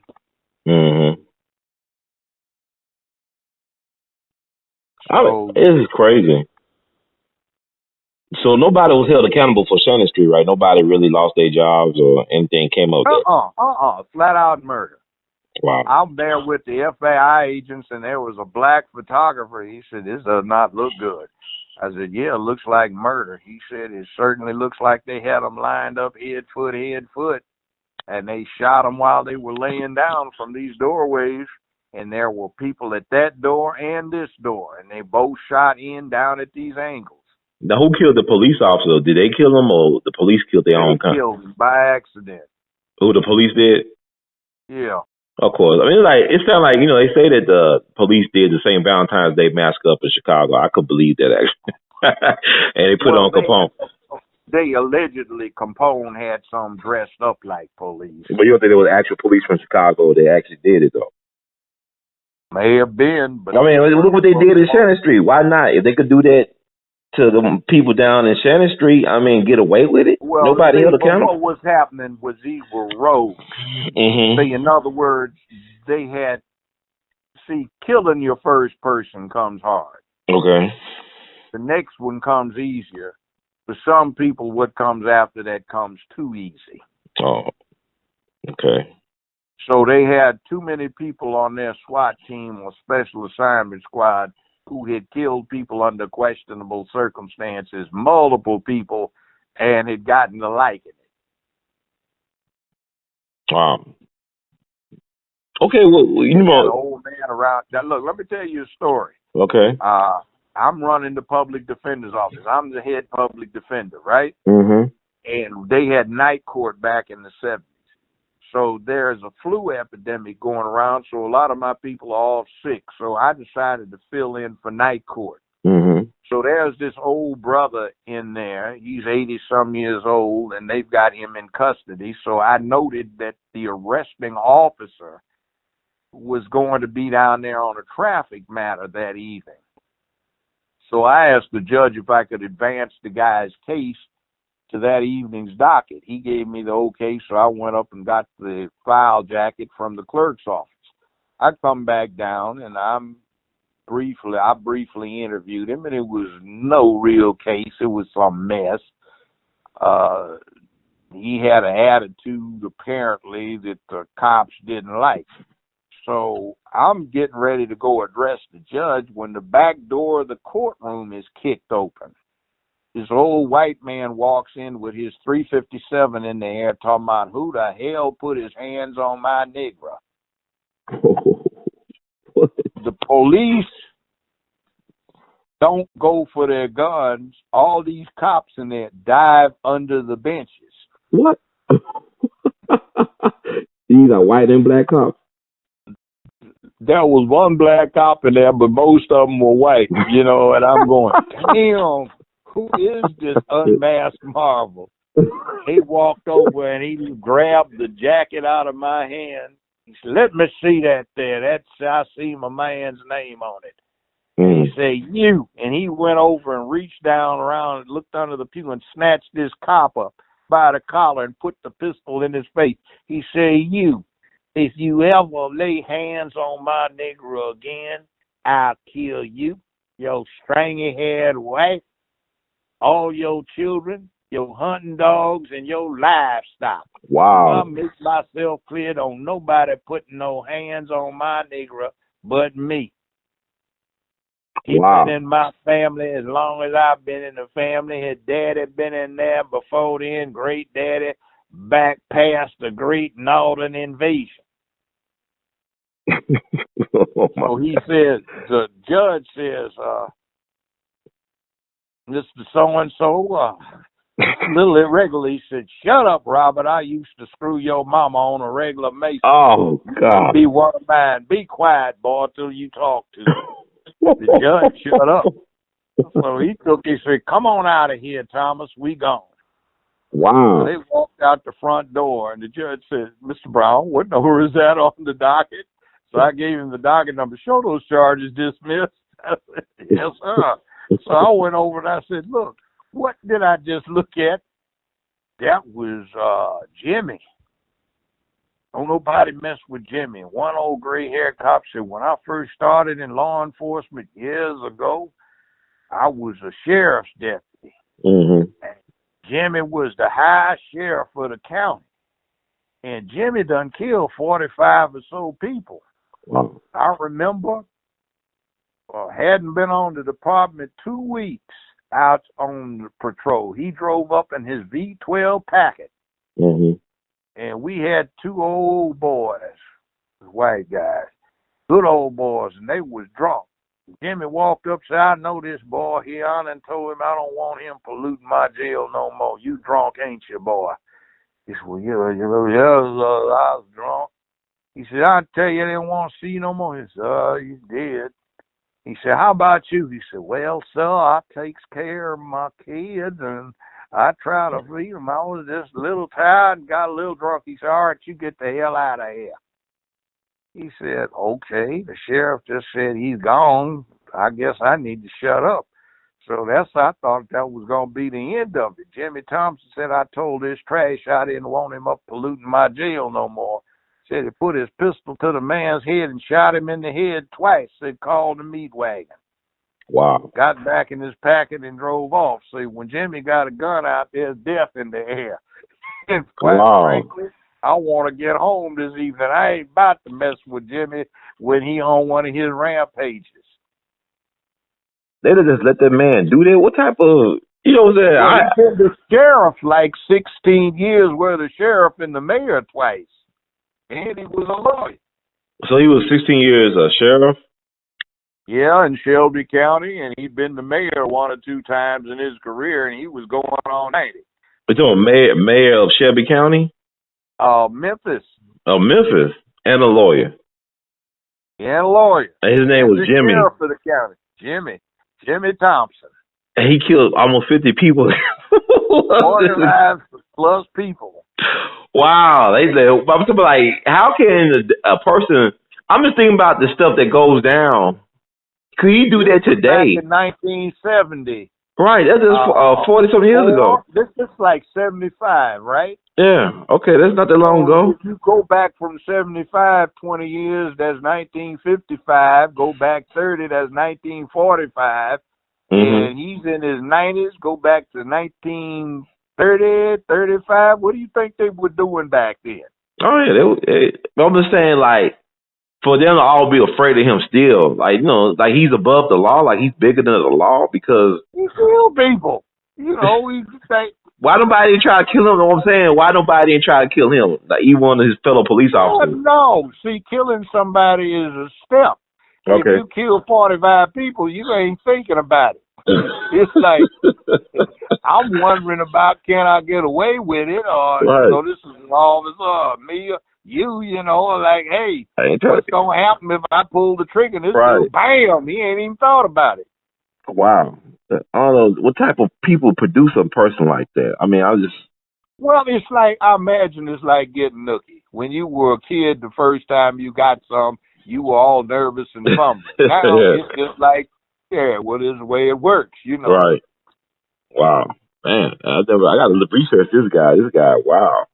Jimmy Thompson. I've been saying, like, they got away with killing Dr. King in this city, but I guess, you know, if Dr. King was his Negro, he probably would have got low with somebody. I don't know.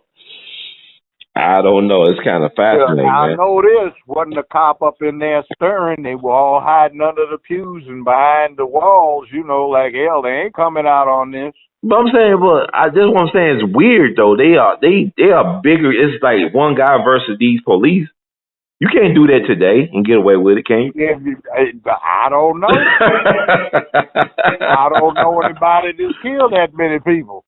I mean, you got black dudes helping cell phones getting shot up by 20 or 30 times. They grandma backyard. I don't know what to make of this. Yeah, I know, but the bottom line is, it's like that first bullet, you know, and nobody was wearing Kevlar back then. Yeah. I was saying, I mean, you got self-preservation. It's like, see, that reminds me of what them cops did at Parkland, at that high school, where they didn't want to go in and confront the guy. Yeah. So what is that about? So the cops are cowards?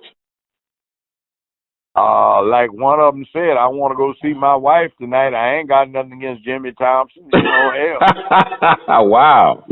That is crazy, man. Man, so do you ever have any more encounters with this guy? Because you was the prosecutor, right, the DA? No, he'd come in every now and then, trying to get something done. I helped him out, Oh, so you were cool with him? You had no problem? I was cool with him. I didn't have any problems. I just hadn't met him before, Wow, that's amazing, man. He's a colorful character. I'm surprised. That's some It was Hollywood not stuff. me. Don't nobody put their hands on my niggers and my hunting animals but me. Wow, that's amazing. Memphis is an interesting place. I don't know. Oh man, that's crazy, Judge. You gotta write a book or something. You gotta do a movie about this stuff. I mean, your life Well, is I'm amazing. doing a book, but I mean, see, when I tell people some stuff, like I'm putting some stuff in it that I can't tell them. Right. Wow. Like, okay,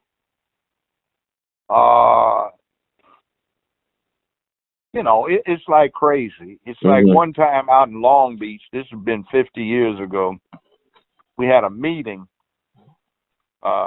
with some students out there. So me and two other guys, we're sitting in a bar. Mm-hmm.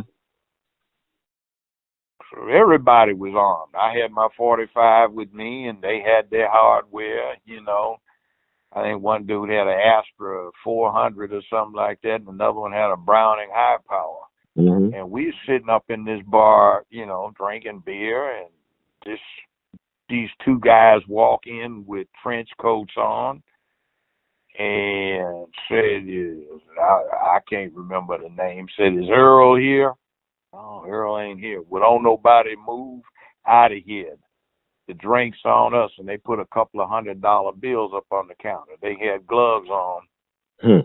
So we're looking. About 30 minutes later, two guys walked in, and when they got in, one of them say, you Earl? Say, yeah, man, I'm Earl. What you want, man? Say, well, who's your friend? Robert. Well, Robert, you step on away from Earl. Well, this is my man. Well, all right, we'll take him too. So this dude pulled an M3 45 caliber submachine gun out from under his trench coat. Boom, boom, boom, gunned down. And then the guy that was asking all the questions, he took a pistol out and shot both of them in the head twice. So he told everybody, thank you, stay put, don't move anywhere for 5 minutes, and walked out the door. You was there? Wow.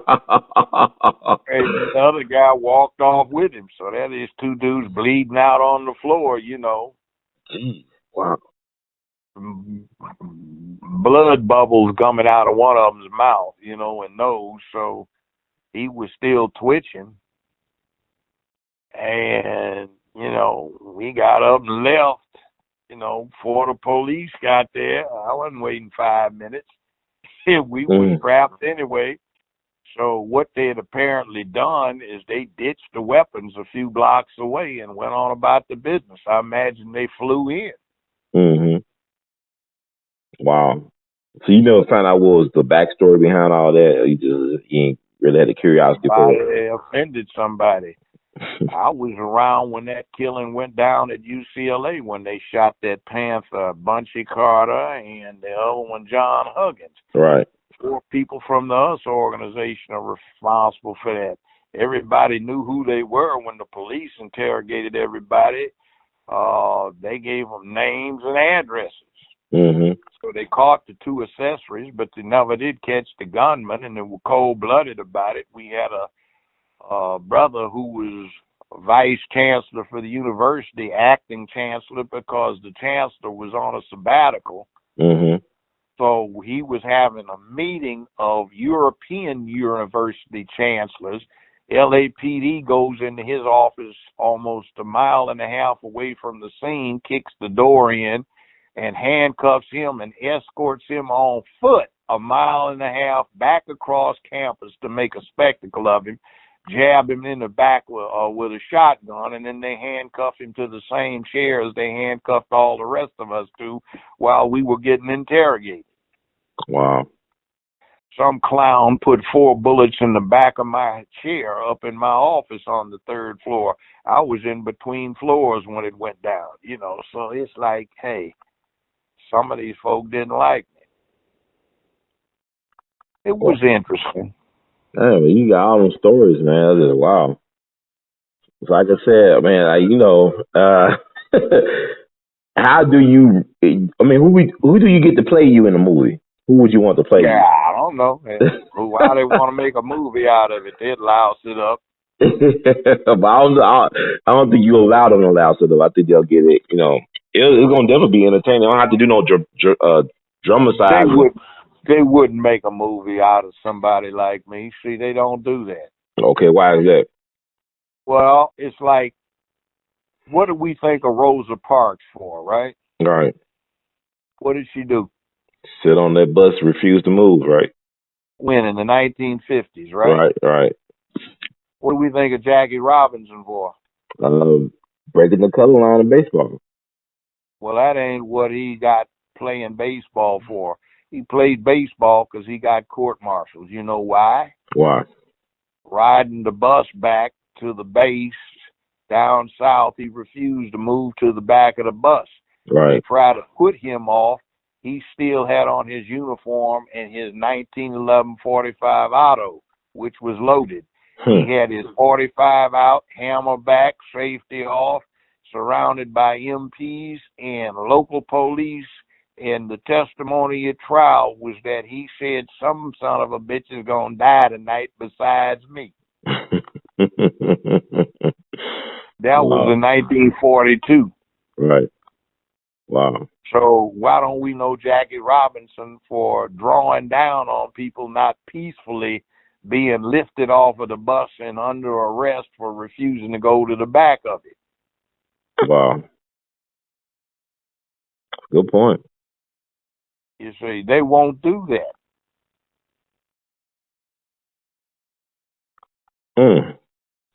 So I guess, but what about us we got all these, tools at our disposal, this technology. And by the way, you know who wrote the story up? Who? Basketball player, Kareem Abdul-Jabbar. He had a B+ in engineering at UCLA. Every time I was a classmate. We were classmates. Every time you saw the brother, he had a big slide rule clip to his belt. B+ average in engineering and played basketball. And he is a scholar now. He writes scholarly books. That's why you don't hear about him playing basketball or being a coach somewhere. Brother had a mind on him. And by the way, with a lot to lose, we could always count on him. Big Lou, man, we got to go move on the econ department. Let's go. Wow. Man, I guess some people are just made like that, and other folks just, I don't know. It's interesting, Judge. But Judge, you have any other thoughts you want to share with us as we wrap up? Any other things on your mind? Oh, I guess it was interesting telling some of these war stories tonight. That was the change, but it's just a perspective. So when you start talking about stuff being rough, it wasn't as bad for my generation as it was for the one before. And it's certainly not as bad for the generation now as it was for us.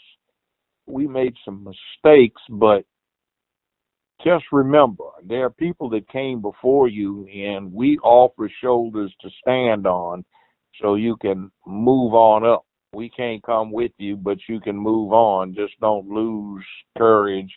Be brave and stay focused and pay attention to what's going on rather than acting like a space cadet and depending upon this poisonous media. If you can find it, get a copy of Mao Zedong's Red Book. Okay. The quotations of Chairman Mao. Anything and everything you need to get stuff together is in that book. Read it. Okay. You may find it sometimes in a used bookstore, or every now and then you can get a reprint. Okay, Chairman Mao's Red Book. I definitely people gonna be, getting copies after listening to this show. So I want to thank you, Judge, once again. We can find you on Twitter, right, at Judge Joe Brown TV. That's me. All right, and you don't got the blue check, but you always engage and interact with the people, so they really enjoy that, and they also enjoyed the shows we did together, especially like that Bill Cosby thing. Really struck a chord with people. Getting them to think a different way about what's going on with us as a people, and with that case in particular. So I want to thank you, Judge, for always having the time to offer your wisdom and insight to these things, as well as offer us a little history lesson every now and then. Well, yeah, that history lesson, what you take out of it is masculinity is not appearance. Masculinity is behavior. Mm. Masculinity determines a man or it excludes from being a man. Masculinity is a control device that men have, so they don't need somebody making them do something. They do what they're supposed to do because it is of supreme value to them to do it. One other little message. Somebody that may be innocuous, may be a real live badass like you've never met before. And here's this white boy. A lot of people would sit there and want to slap him around, but I don't know too many people who have killed 40-some folk themselves. Yeah, it's man, I don't know if you have a soul after that. I don't know. Well, I imagine in his perspective, a lot of those folk needed to die. I'll give you one more. Roscoe Brown, professor emeritus at New York University, retired, also known as Captain Roscoe Brown of the Tuskegee Airmen. Mm-hmm. When the Luftwaffe records became available after 1990, when the wall came down, they were in East Germany. So they run them through the computers, and they have correlated what the Germans admitted to losing in terms of personnel and aircraft and what they denied, and matched them with American claims. So everybody got knocked down except one group, the 332nd Airmen. That's from Tuskegee. That's the Tuskegee Airmen, the Red Tails. So right now, the official count is such that the high-scoring Army Air Force fighter unit for the last 9 months of World War II in Europe is, guess what? The Red Tails from Tuskegee. Roscoe Brown is now ranked as the number 2 high-scoring ace and the Army Air Force in World War II in Europe. And I introduced him to a bunch of hard-head brothers up in Harlem who thought they were bad. And I said, there's somebody in this room that's killed 25 or so folk officially. And they were trying to figure out who it was. And nobody focused on this old and unassuming man who was still spry in his late 80s and ran the New York Marathon. He was a slight guy, but he had a good sense of humor, and he was very wise. And then I started talking about, let's put it this way. He did this 4.5 hours from home, one direction. It was at 30,000 feet. It was 50 to 70 below zero outside his office. He did it with 50 caliber machine guns, and guess what? He shot down 2 jet planes and a propeller driven fighter plane. Oh, you talking about a fighter pilot? So when I introduced him, all these brothers were stunned because he had on a Brooks Brothers suit. He was fine down, his shoes were polished, and they're out there trying to look like thugs. So the idea is like, you know, you stone cold killer, you a OG, you know, so like you're supposed to look like a OG. But here's the baddest dude, certified for being bad, and he looks like an anathema to them, you know, like what's with the suit and tie, but this dude is bad, you know, like, man, dude done kill all them folk. Like, you know, it scared him. Like, man, you know, I made the point. You go pick him. He take your life, won't think about it. And it'll be his word over yours. And that's right. who do you think they're going to take? Decorated war veteran professor emeritus who's got on a suit and tie and you running around looking like you ought to be pushing a grocery cart with lawn bags in it. That just sounds wow. But in other words, see, you never can tell. So it's all about character, not appearance. And when you come to appearance, look like everybody else does who does this. They've got on a suit and tie, a sport coat. They're sharp. They're not running around looking hooded and all this other stuff. And why should you do that? Because the suit and tie is urban camouflage, just like soldiers wear camouflage to bring in. The real mob looks clean. They wear custom suits. Mm-hmm. You know, they look like they could be doing business at the office. Mm. So just keep that in mind. Whether you're in Asia, Africa, Europe, South America, North America, when you see the people with the money, when you see the people with the power, when you see the people who will take your life and think nothing about it, they've got on sport coat or suit and tie. Well, thank you, Judge, so much for that insight and wisdom. Urban camouflage. Urban camouflage. It's not about appearances, it's character. Character is doing what you need to do, driven by duty, honor, obligation, responsibility, accountability, with a sense of making where you are a better, safer, more secure place with economic prosperity, morality, and ethics. And take care of your business and make where you live that kind of thing, and it'll be all right for somebody's future. Anyway, I'm out of here. Yes, sir. Thank you so much, Judge. In the words of Duke Ellington, we love you madly. Keep on producing and pushing, sir. All right, sir. Take it easy. Yes, sir. Yes, sir, you too. Thank you.